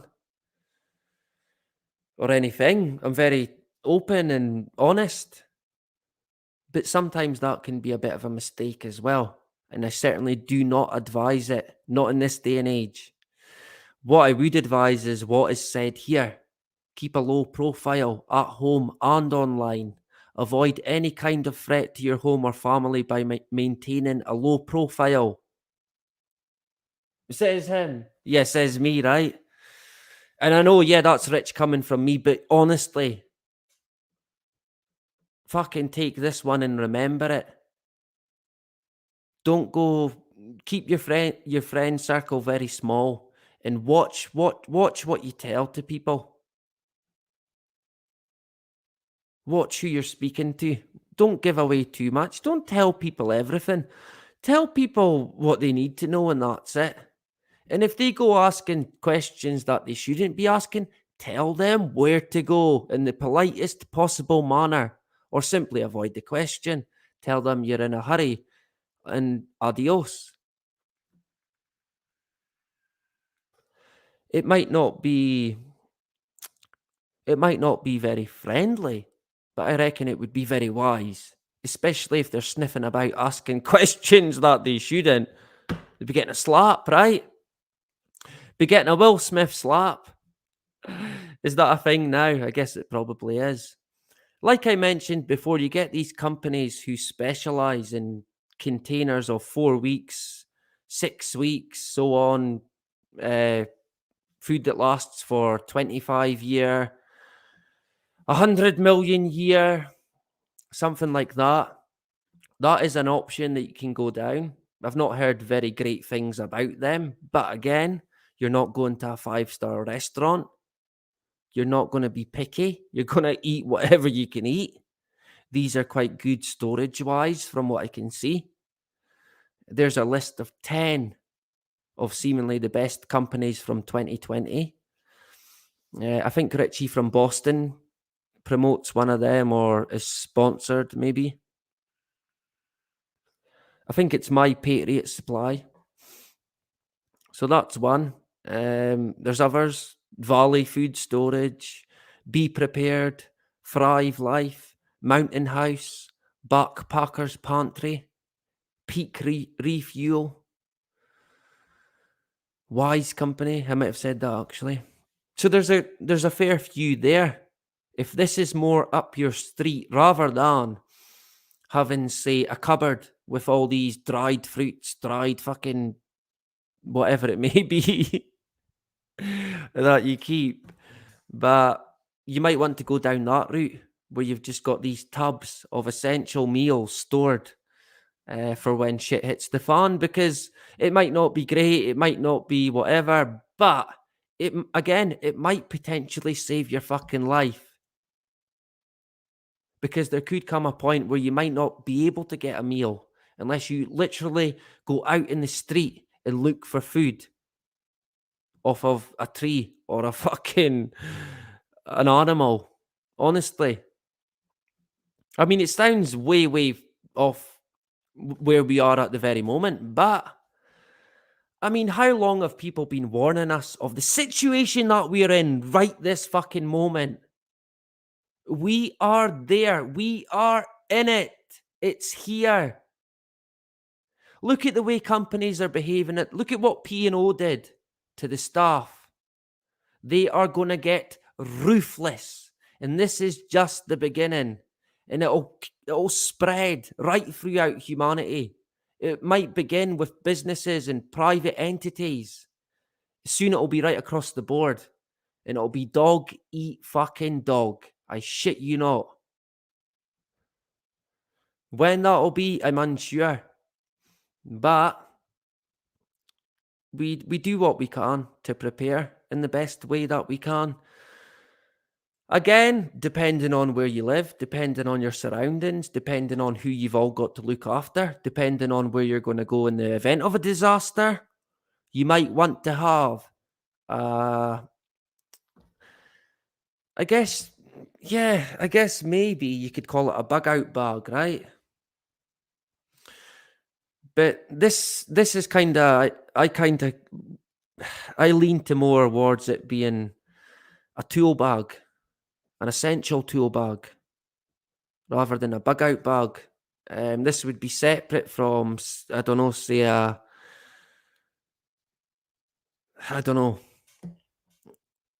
it would be separate from food anyway, right? It'd be like your toolbox. A gas mask, I'm unsure. But items like ropes, a whistle, I don't know if you're really going to need that. It could be a possibility. You might want to get someone's attention that can't hear you. There could be food being dropped off. You might want to attract attention of someone.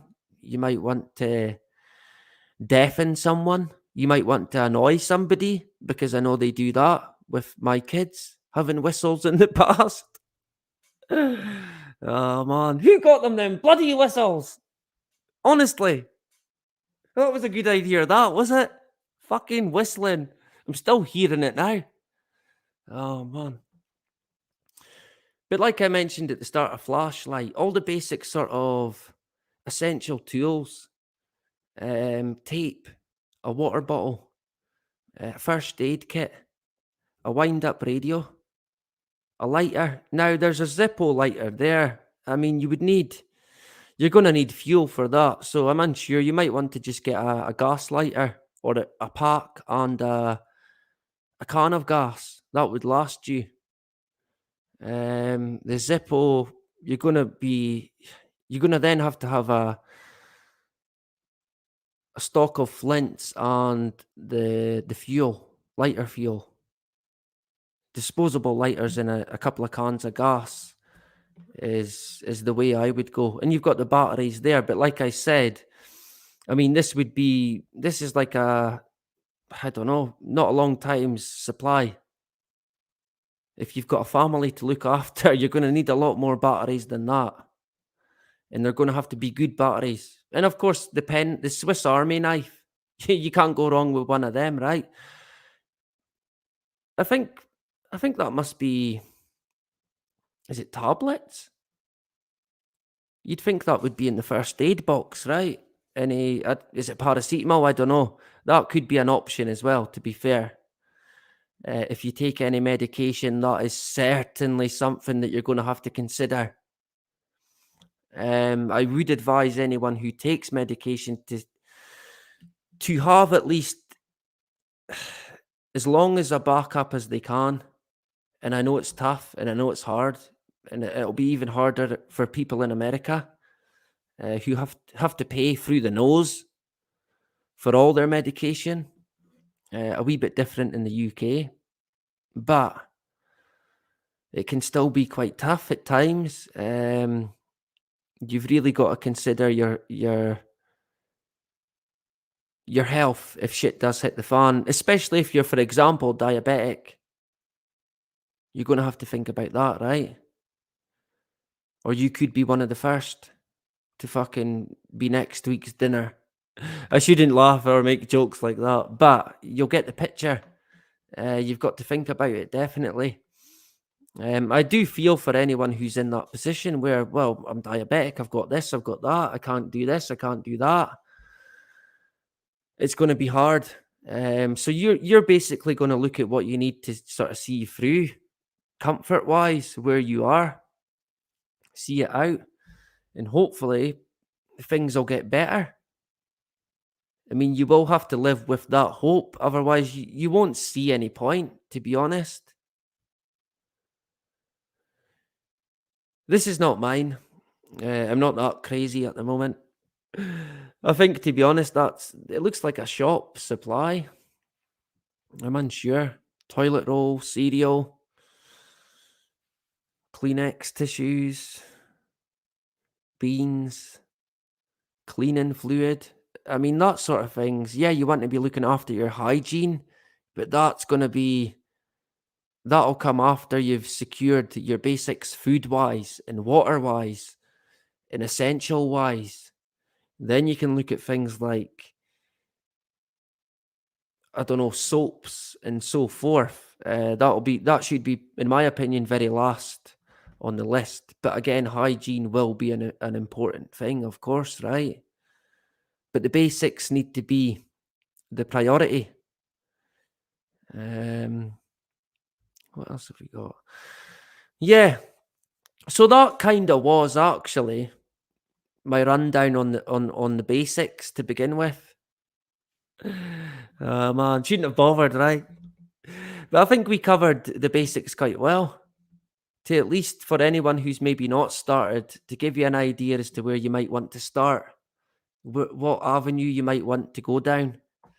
Because if you're anything like me, it's going to be trial and error, but you will get there, and you'll sort of find your rhythm in knowing in what you're going to likely need in the event of any given created disaster.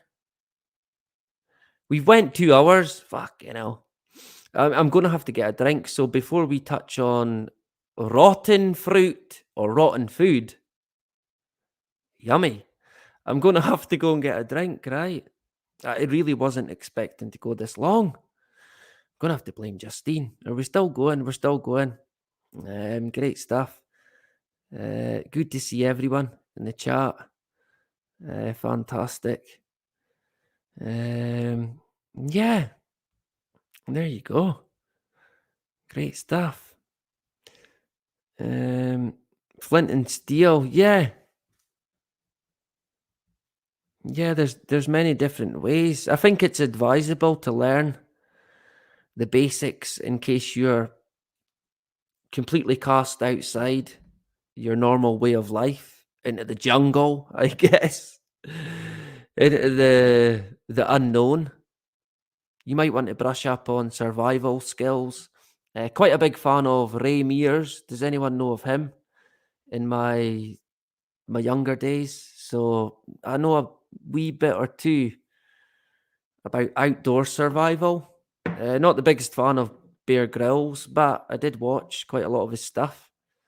I was more into Ray Mears, if anyone knows of him. Possibly not.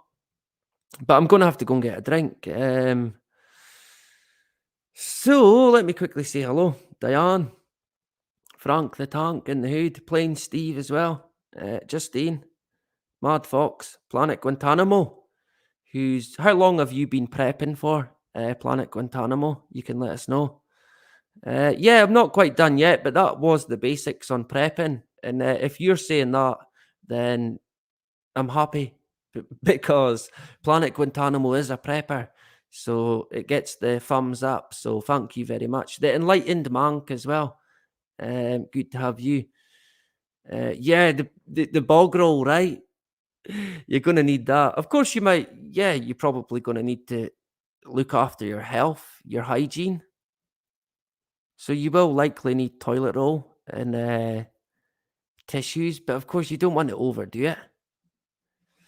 But that would be something that you're going to need, of course, unless you revert to other ways, the ancient ways. How did they do it back in the days of the Phoenicians, right?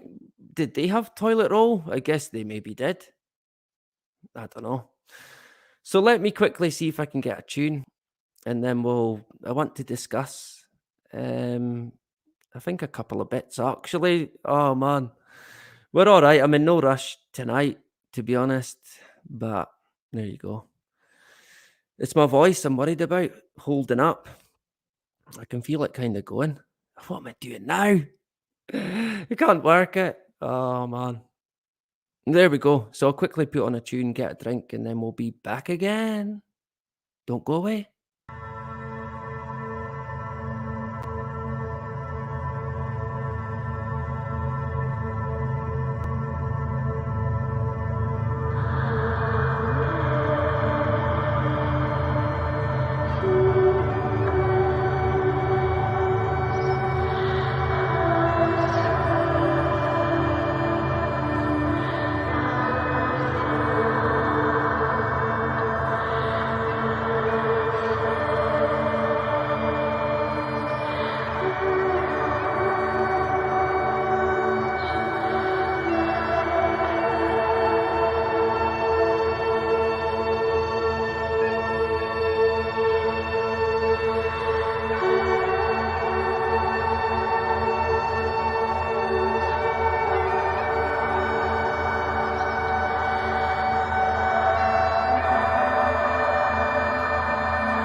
still alive.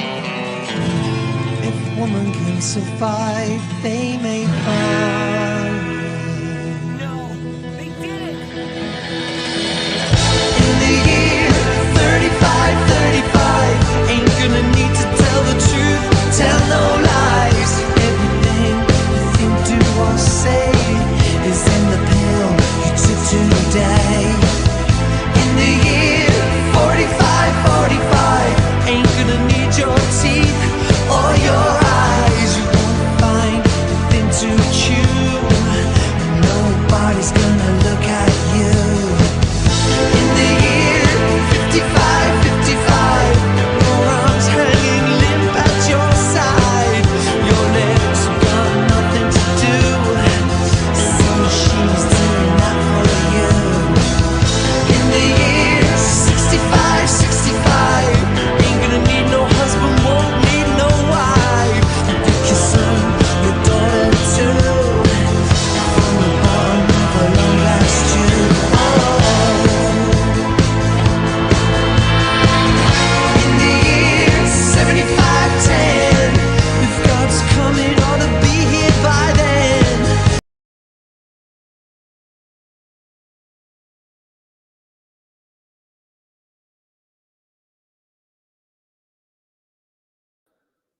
Boo.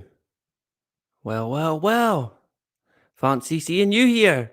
Ta-da! We are indeed back again, right? Did we lose anyone? We probably did. He must be finished. He's put the tunes on. He's gone. Fucking hell, he's back again. Yeah, we are indeed back again, right? Let's get rid of moi. And we can continue and we can maybe get it finished, right? So, I think I actually mentioned about this a while ago. About 2 weeks ago, maybe 3 weeks ago. I had bought a loaf of bread. It wasn't out of date. It was about it still had about 4 days of date, best before date. But when I opened it up, it was rotten. It was rotten. It was moldy. It wasn't out of date. It was still well and truly in date. But it had bloody blue mold on it. I just cut it off. Of course, no. With my children being picky little buggers, I had to buy a new loaf and make sure that it wasn't fucking rotten. Now, I kind of let it slide. I thought, well, there's clearly been a mistake somewhere, right? But yeah, sometimes, to be honest, I do show my face quite a lot. Do I not? It's the first time Lorraine has seen it. The last time she doesn't want to see it anymore. As far as I'm aware, I do share it quite a lot, but it kind of puts me off because I've got me in the corner watching myself. I don't. It can put me off a wee bit, to be honest. So, I tend not to, but I do show my face from time to time, and it tends to scare people away. So, let's not go there, right? But we are here in full bot form tonight. He's an AI bot. He doesn't show his face. Yeah, you've got to blame someone, right? Too right, Justine. Why else would you have kids other than to blame them for stuff? Of course, right? Ah, now it makes sense. Of course. So yeah. But I mean, some people don't show their face and that's fine. Makes no difference to me, to be honest. As long as I can see it when I'm speaking to them face to face and they've not got on a fucking snood or a bloody medical mask, if you can call it that. I mean, there does seem to be less and less. I am happy with that. But there is people who are not letting them go. I shouldn't laugh at them because it's not gonna do them any good. But come on. You've got to tell these people stop doing it. Don't be doing it, right? Just don't. So yeah, first of all, it was the bread. Then about a week ago, maybe 2, it's all formed into one, to be honest. That's what happens. It goes by so fast. It all forms into one. Is that just me? Maybe it's just me, right? Oh man, that was hotter than I thought. So yeah, first of all, it was the bread. Then a wee while back as well, I noticed I bought fresh milk, new milk. It seemed to be going off very quick. And I thought, nah, come on. That can't be right. It's not been lying out of the fridge. It shouldn't be going off already so quick. It's not out of date. But it was clearly going out of date. You could see it at the top of the bottle. And that is when I first kind of thought, wait a minute. I think there could be something to this, something more. Then I think it might have even been that day. Or that week at least, I seen. Let me quickly. Yeah, there we go. Do we know Gina? She covers a lot of stuff to do with the sun and space and stars, if you want to call it that. Although she's always kind of saying, that's not a star. That shouldn't be what it looks like. This isn't right. This doesn't make sense. Yeah, because NASA fucking lie. Every word that NASA say is a lie. But I like Gina. She's a straight up honest woman. I followed her. Fucking hell, it's been a long time now. Ages. Since she started, I think. And I'm sure it was that week, if not that very day or the next day. I noticed Gina put this post on her YouTube and it said, Food gone bad? Has anyone opened any canned evaporated milk recently and noticed it has gone bad? Or evaporated? I'm here all week. Has you noticed the expiration dates right now in stores are near the expiration date? Potatoes rotten on inside? ? Please share what you're noticing. And as soon as I seen it, I thought, oh, fuck. Something's going on, right? I mean, this... First of all, there was the bread, then there was the milk. Now we've got Gina mentioning about evaporated milk that's gone bad before it's meant to. Not only that, the items in the store, they haven't got long to go. And I have noticed that as well. Not with everything, but with some. And remember, if stuff's going to go, it's going to go gradual or in small amounts consistently. We could see clusters of items eventually just disappear. Why? I'm unsure as to why they're rotten. I mean, it could be due to chemicals. It could be due to radiation. CERN? Plain Steve? Fucking hell, I would not rule that out, brother. Honestly, I would not rule that out.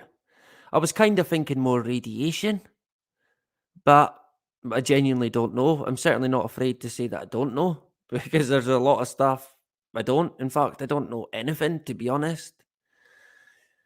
I might like to think that I do, but I'm like anyone else. We chase our tails looking for the truth, looking for some sort of honesty in the world that we're in. And it's fucking hard to find, I can assure you. Yeah, that's an interesting shout.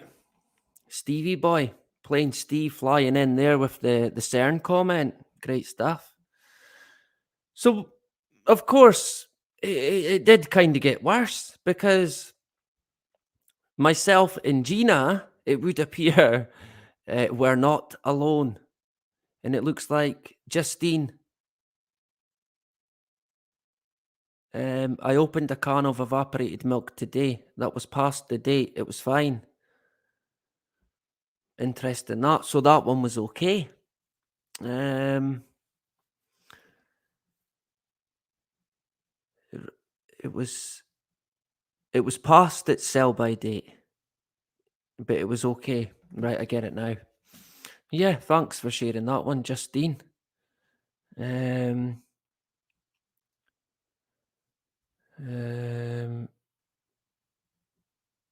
concern. Yeah, concern, alright, you can fucking say that again. YouTube video of black hole in the center of the sun. Black hole sun, won't you come? Do we know that song? Black Hole Sun from the 90s. I always think of that when I hear about a black hole in front of the sun.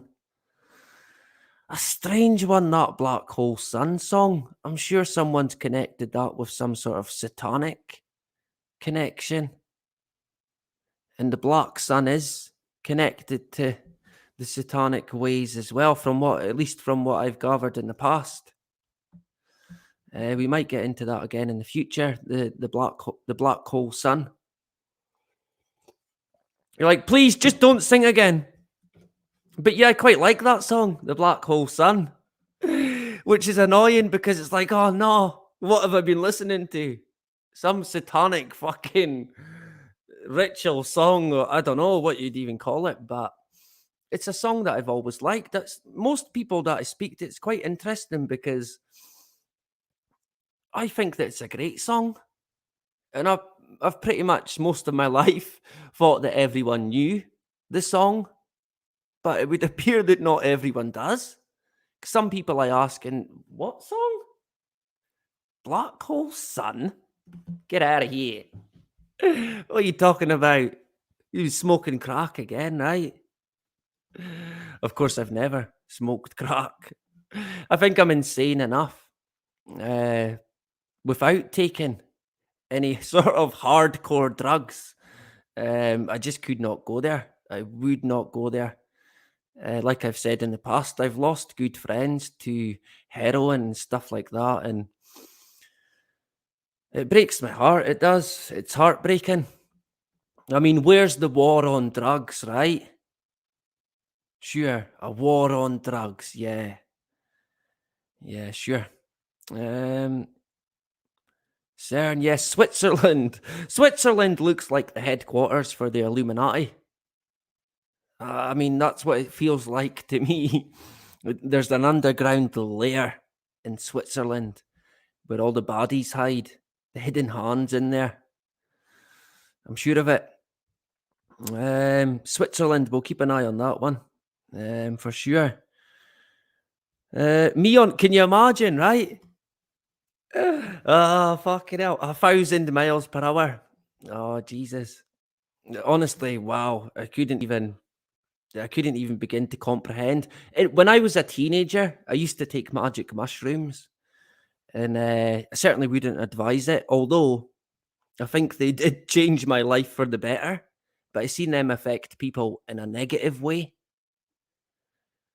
So one thing I'm never going to do when I speak about magic mushrooms is tell you only one side of the story where, yeah, I took them and yeah, it connected me with nature in a huge way. It opened my eyes gigantically, more than I could have ever imagined. I took them expecting to see, I don't know, weird stuff, but I just sort of had this almost different understanding, a different approach, a different feeling towards even grass, plants itself, life itself. And I kind of cut my losses, and I stayed away from them after that. I thought, I think they've actually put me on a better path than I was on, because I was on a very destructive path. I shit you not, a bad one.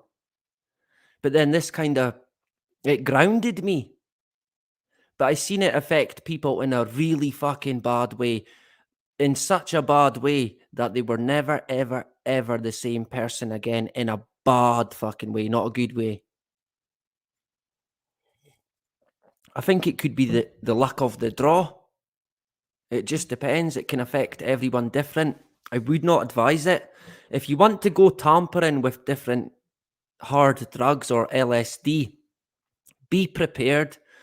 Be prepared for it to change your mind and life completely. And it could be in a fucking bad way as well.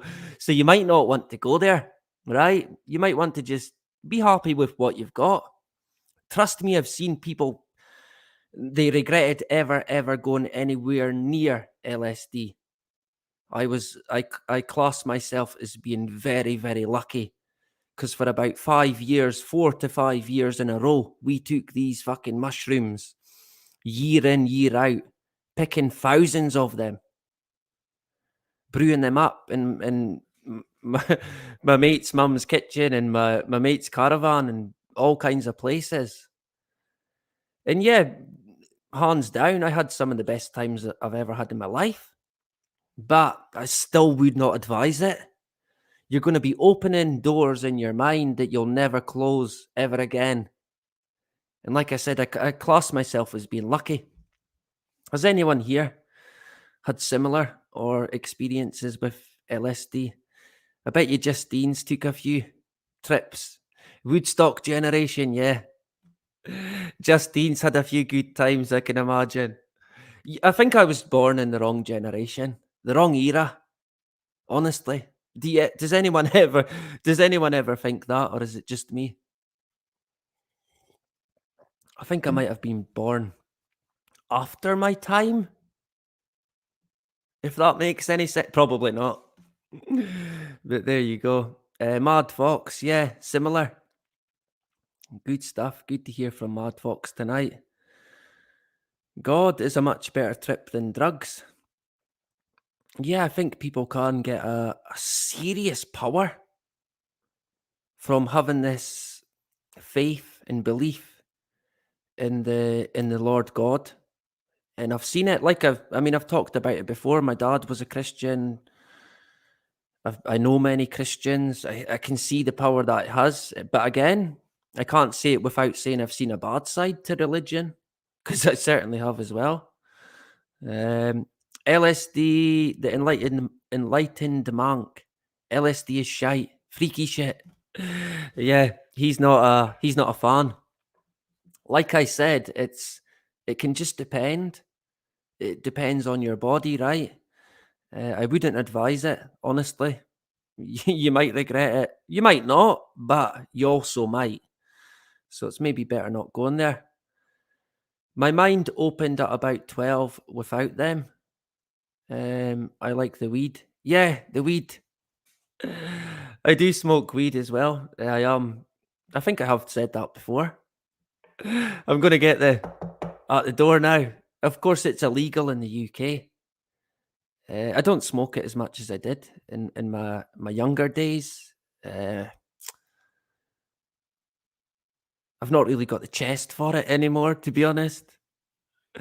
I'm on borrowed time. But yeah, I mean, that's, for me, completely different kind of drug, right? But I can see why at a young age that would have certainly widened your horizons of your mind. Most definitely. I think I would have been about 14, 15 when I first smoked weed or cannabis. Pollen, if you want to call it that. I think about 14, 13, 14, and I had older brothers, 1, 2 years older and another 4 years older. So they were already doing stuff that they shouldn't. And of course I would be quite close to them. So the apple never fell far from the tree, right? They were a bad influence on me, or solid, yeah. It used to get called that, didn't it? I don't think there's much of that up here anymore, but the weed, I think the majority of people smoke weed now. When I was younger, hardly anyone. Today it seems to be en masse, which is quite interesting, to be honest.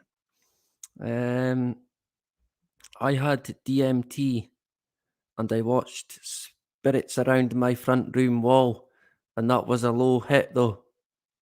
Yikes. I mean, I kind of thought I would see something like that when I took the mushrooms. I thought I'm going to see an entity, I don't know, a ghost, but it wasn't. I mean, my eyesight it did play with my eyesight. I would look at trees and they would change color, or they would be emphasized, brighter, and just look completely different.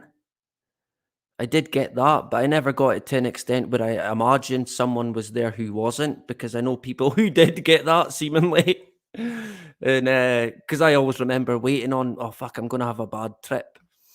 But thankfully, touch wood, I never ever had a bad trip, but I did see. And that was enough to make me think, look, I'm going to nip it on the bud before it's me. that has the bad trip that never fucking comes back from it. I shouldn't laugh because honestly, it affected these people in a really bad way. Still today, and I'm talking about the best of 20 years ago now, which is nothing really to some people, but it's a long time to me. That's almost my whole life, right? But Gina's not alone. Let's jump back. We got sidetracked a wee bit from the magic mushrooms. A lot of people agreeing basically with the situation with the food. Oh, what have I done? We left up enlightened Mank. Good to have you tonight, brother. Great stuff. Thank you to everyone in the chat, right? Lots of good comments. I'm praying that they don't remove the chat tonight. There's one there. The first one.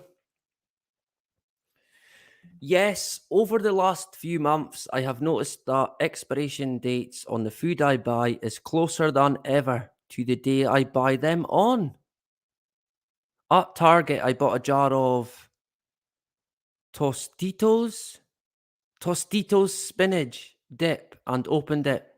Bugger, I never got the whole comment. I take it was rotten though, right? We fucked up on that one.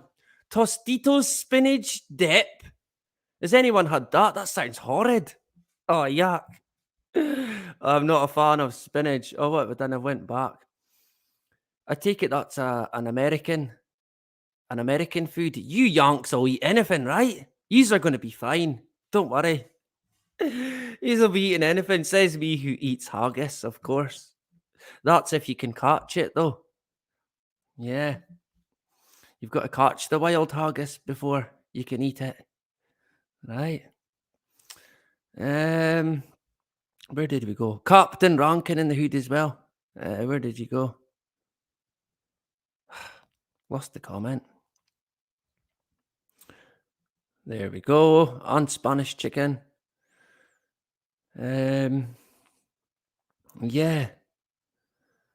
Yeah, we might expand on that a wee bit more in the morning when I come back on. You might want to be about for that one, right? We'll get into that a wee bit more. But lots of people agreeing. And the stuff with the dates, there's something going on. I've noticed that as well.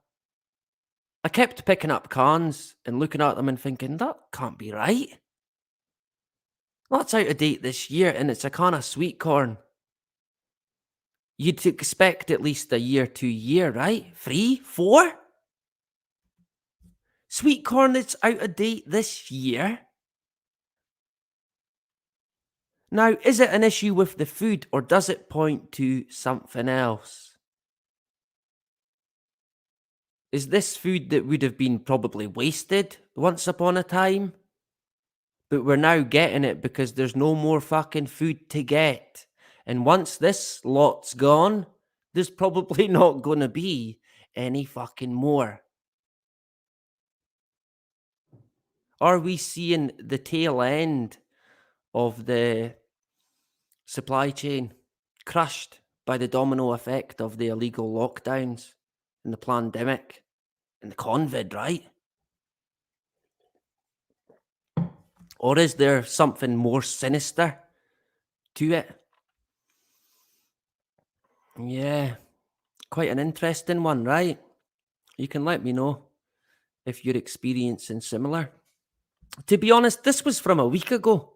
I bet you if you go onto Gina's channel, there's probably about 1,000 comments now of people echoing a similar thing. Someone in Englandshire, down the road from here. Similar story, right? Oh, what have I done? Why did I do this? One of these days. Ah, man. There we go, Captain.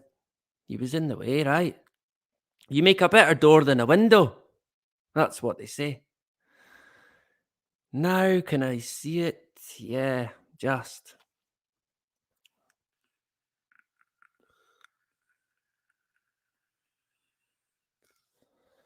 So this guy's saying it's the same in England, and I'm kind of thinking it's the same in Scotland. It's exactly the same in England, this guy's saying. And he handles a lot of food produce as he's a food and nutrition teacher. And this is what I am seeing. On a personal level at home, tinned food that would normally have 3 years to run only has a best before of about a year. Now, that's exactly what I was just saying. That's exactly what I noticed about 2 weeks ago. I noticed it only the other day as well with sweet corn. Nothing keeps for more than 2 days on the fruit bowl before rotting or spoiling. Please grow what you can as soon as you are able. I genuinely believe there is a supremely well orchestrated attack on the human food chain from every conceivable angle. Yeah, this guy fucking gets it, right? Boom. Mic drop. Yeah, he's right. He is right. And like I mentioned at the very start and practically all the way through, the goal for us has got to be, yes, we try and enjoy our life as much as we can, for sure. But if we can't aim to become self-sufficient as possible, we will not go far wrong in the event of catastrophe. An orchestrated catastrophe. Like this guy gets it. Thankfully, there is people out there, they do get it. They are seeing it. They're not fooled by it. And this guy's a teacher of food and nutrition.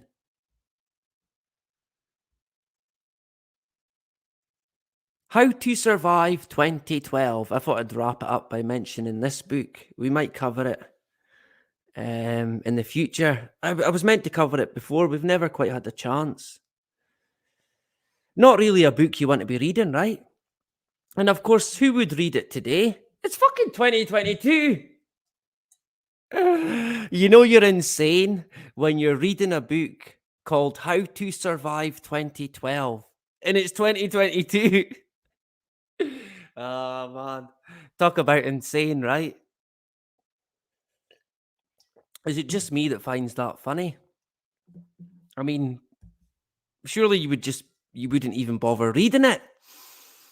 But I think it's actually gonna be a good book to read. And yeah, we might be past 2012, but I think there's a lot of good information in this video. And a lot of the stuff that the guy talks about, it is fucking here. A sort of doom and gloom book. The guy points to a pole shift, a coming pole shift that would be a world cataclysm that would basically destroy the world as we know it. I was reading it on glancing at it on the public library, and on the inside page, kind of heartwarming. There's the wee message that the guy put to, I think, his son, Daniel, 25, happy birthday. I love you, Dad. I thought that was rather nice, right? Yeah, quite cool that. So there is loved people out there in the world somewhere.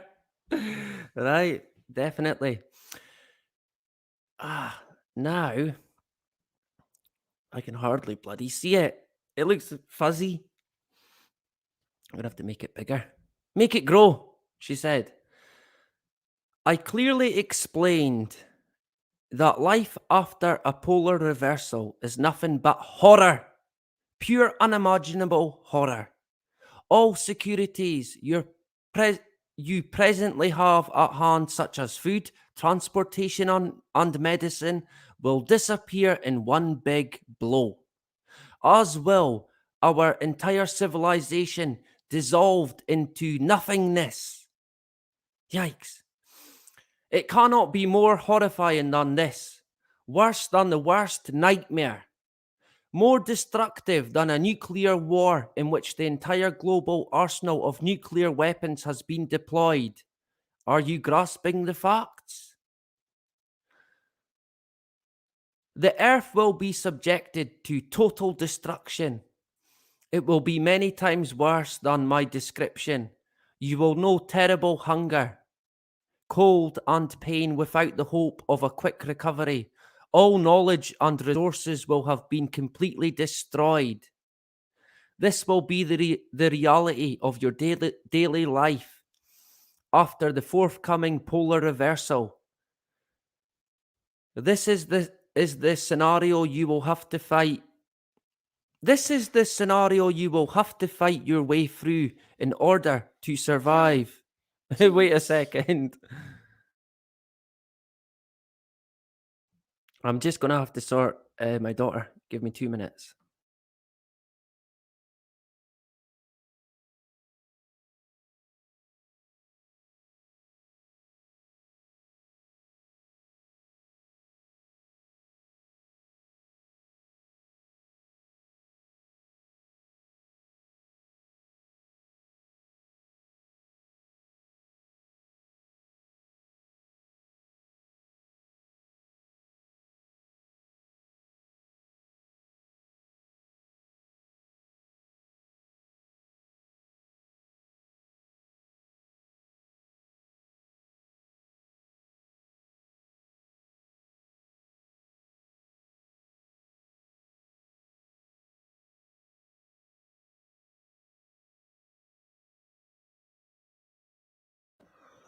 Right. Sorry. I do apologise. My wife's away tonight, so all hands on deck, right? I thought I would be undisturbed, but I was stupid, right? But there we are. We're back again. And we're just about done anyway, to be honest. But I want to wrap it up and say cheerio. Where did we get to there? The bottom. At first, there will be great panic and despair among those that remain. Yet, due to our foresight, we will be able to quickly resume using our highly evolved standard of technology. Right. We will have a small minority of well-organized people with a vision to rebuild our lost civilization. Technicians, scientists, mathematicians, doctors, and many more will try to save as much as possible. I mean, okay, the world never ended, at least as we know, in 2012. I don't think we had a pole shift in 2012. But the way this book speaks, it's like the stuff that we're living today.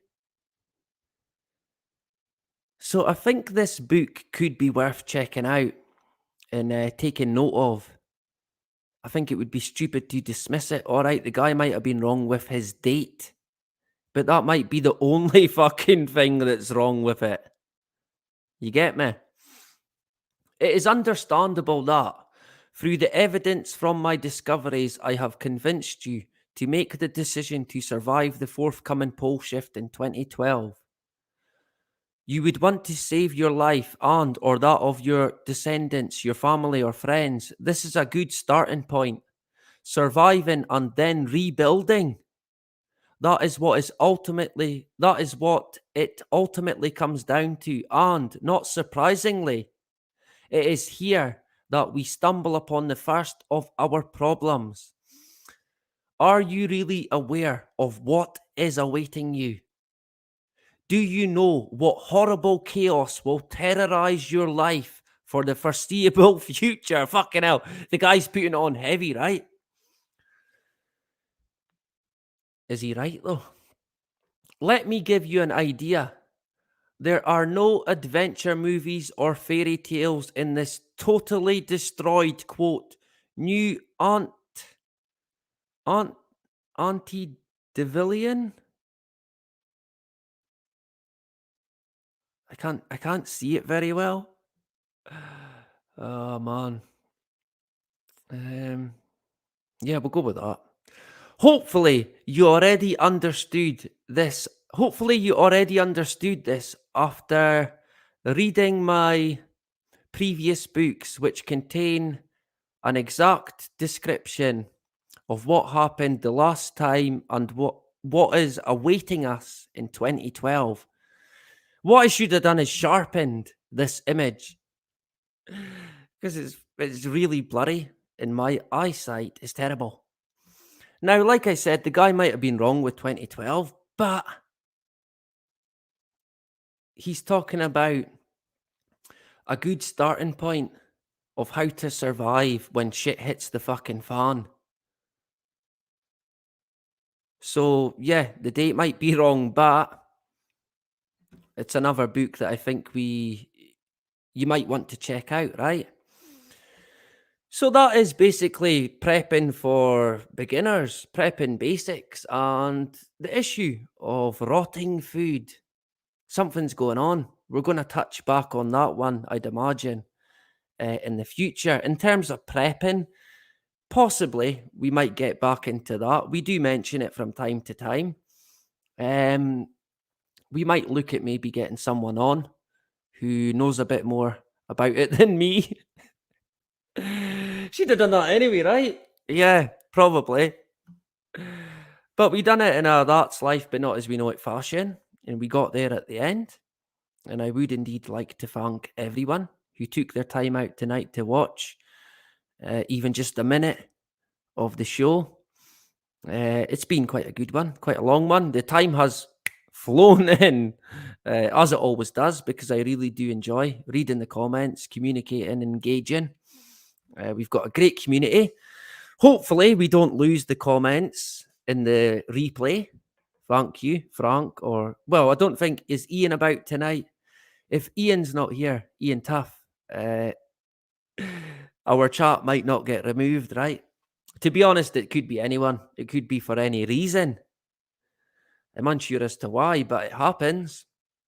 We're almost into Thursday now. Tomorrow morning, I'm going to be back with an update that's going to go on for about an hour. It's going to be called, I believe, Problem, Reaction, and the Rockefeller Solution. Of course, yeah, the Rockefellers, solutions. Hip hip hooray. We're not worthy. Where would we be without them, right? Yeah. The old hidden hand. There's John D and his son. John D. Of course, John standing up with his father and the photo on the left with his hand behind his back. The old hidden hand, right? Dead giveaway. I mean, surely you would just stand straight. Not this guy. Oh, no. Hand behind his back. And of course, John D on the right, doing a Bill Gates impression. I'll just pose with my hands in my pocket. Totally nothing to do with the hidden hand, right? Sure, let's go with that. But yeah, we're going to now wrap it up. Again, thank you very much to everyone for jumping in tonight. Let me quickly say hello, Justine, or goodbye even. I done a live on Monday. Did I post it? Yeah, I think I posted it on BitChute. It's about the Wonder Juice, the GNA. Oh man, it's late. The GNA. Yeah, we'll go with that. The GNA, right? The DNA Wonder Juice. We covered that on Monday, and it was quite. You know this. I've lost my train of thought now. Oh man, there you go. I should have wrapped it up hours ago. One of these days we're gonna get it right. But yeah, tomorrow we're gonna get into the Rockefellers again. Shock horror. Would you believe it? So much to cover. So much. On Fire Foley, good to have you back again. Much appreciated. The Enlightened Monk, a pleasure. Great stuff.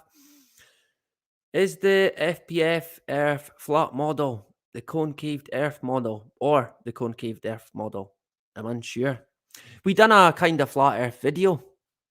I mean, hey, I'm not scared to say that I don't actually know what the Earth is.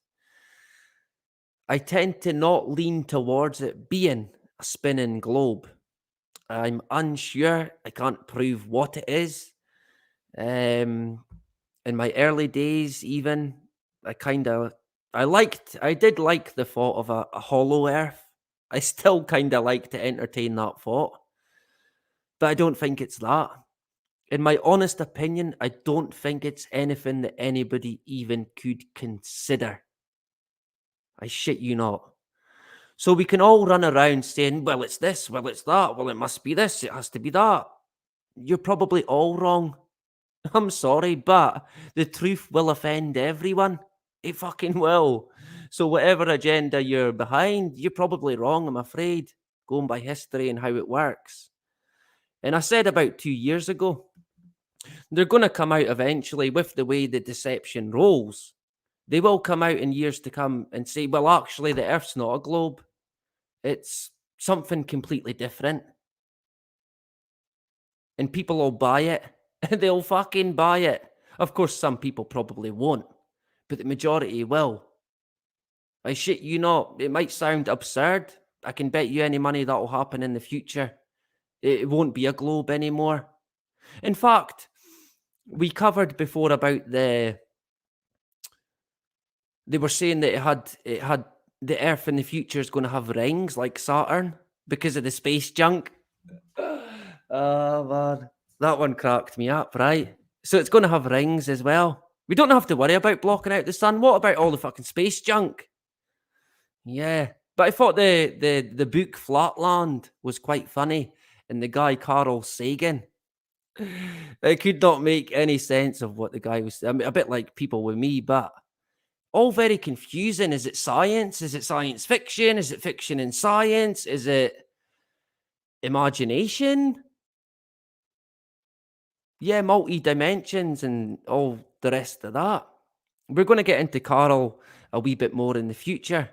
Tonight, if I've got a chance, I'm going to finish a NASA video that I've got, that I've kind of been working on, that I've broken down, basically. So it's not as boring. Because NASA can be a bit boring, to be honest. But we like to expose them for what they are, which is basically a weather company. Right? So we'll get into them a lot more. And I do like the fact that we've got many different opinions here. Globe, flat, me, who doesn't know his arsehole from his ear hole. Of course, I'm not afraid to admit that I'm unsure. Other people might be sure, and that's great. If you can work towards proving what you believe, then by all means do it. In fact, I'll support you. I'll help you. I'm not afraid to go anywhere the information takes me, even if people want to ridicule me or whatever. I could not care less what they've got to say. I know we've got would you call them globers? I don't know. People who think it's a globe here, and that's great. We've got people who think it's flat. We've got people who think it's Swiss cheese.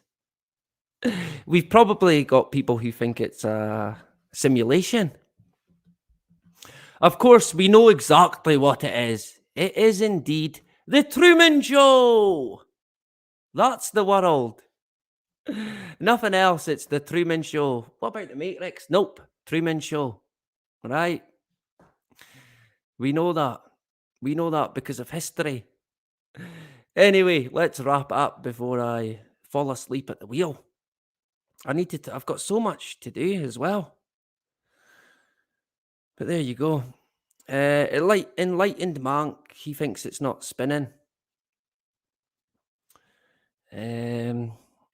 I say it's no spinning space testicle. Ah, man. Tentacle. I wondered what he was on about. Now I get it. Yeah. It's a testy floating through space. Yeah, the spinning's always been one I've found hard to buy, even as a very young lad. I remember, I think they told us at school, how many miles? Fucking that's fast, right? And you're outside at break time looking up at the sky. He said we're spinning. I can't seem to feel anything. Yeah, gravity and illusions. Go with that. Anyway, good to have Justine. We finally caught up again, Justine, right? We've missed each other a few times in the past, but we caught up tonight, and it's always a pleasure to have Justine and Frank as well. The magnetic fields tank. He knows his stuff. If you want to know about magnetic fields, Frank's the guy to see. Liz as well. Always a pleasure to have Liz in the hood.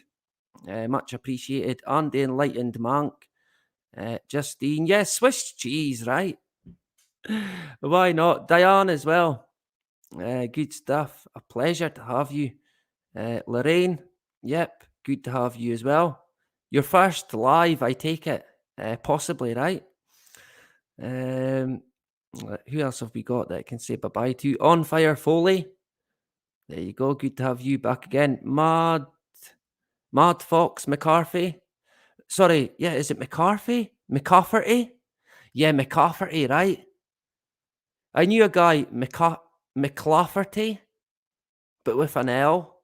It wasn't McCafferty, McClafferty. Irish, of course, right? Spanish Chicken, there you go. Enlightened Monk, Captain Rankin, a pleasure to have you. On Fire Foley. Why have I broken it? There we go. Carmel. Bry, a pleasure to have Bry, a regular. Diane. I think I got pretty much most people. If I missed you and you want a quick shout, put a comment now and I'll say cheerio, right? I tend not to, I don't want anyone to think that, hey, he's fucking missed me out again. I hate this guy. He's deliberately missing me out, right? I don't like to. And of course, people are free to say whatever they want to say. I certainly wouldn't want to censor anyone. But yeah, much appreciated. I think that's us pretty much done tonight. Have I got a tune? Have I? I already played one. Two. When I had to get a drink. I'll see what I've got, right? Let me think. Can you hear that noise? That's me thinking. The clogs going round in my brain. Yeah, we might use a Rockefeller one. Why not? Seeing as we've not used it, I don't want to use one we've already used. There's probably no one watching now, but we are now wrapping it up. I will be back again tomorrow morning at about 11 a.m. UK time with Problem, Reaction, and the Rockefeller Solution. Dun, dun, dun, dun, dun, dun, dun, dun, dun. Hip, hip, hooray, right? So, a massive thank you again to everyone for joining tonight. Much appreciated, right? Great stuff. Lots of good comments. And maybe, it was your first. Hopefully, you'll be back again, right? Hopefully, I've not scared you away. I'm sure you've liked the community. Maybe not what I've got to say, but the community for sure is highly recommended by me. Great people. So, until tomorrow, have a good night, have a good day, have a good afternoon, wherever you may be. I'm literally going to be back in less than 12 hours, I think. Me saying a time, right? The cheek. But it will have to be between that time that I get on. So look out for it tomorrow. And until then, have a good night, have a good day, wherever you may be, right? And whatever you do not comply. Adios. Oh, Lord, you know trouble so hard.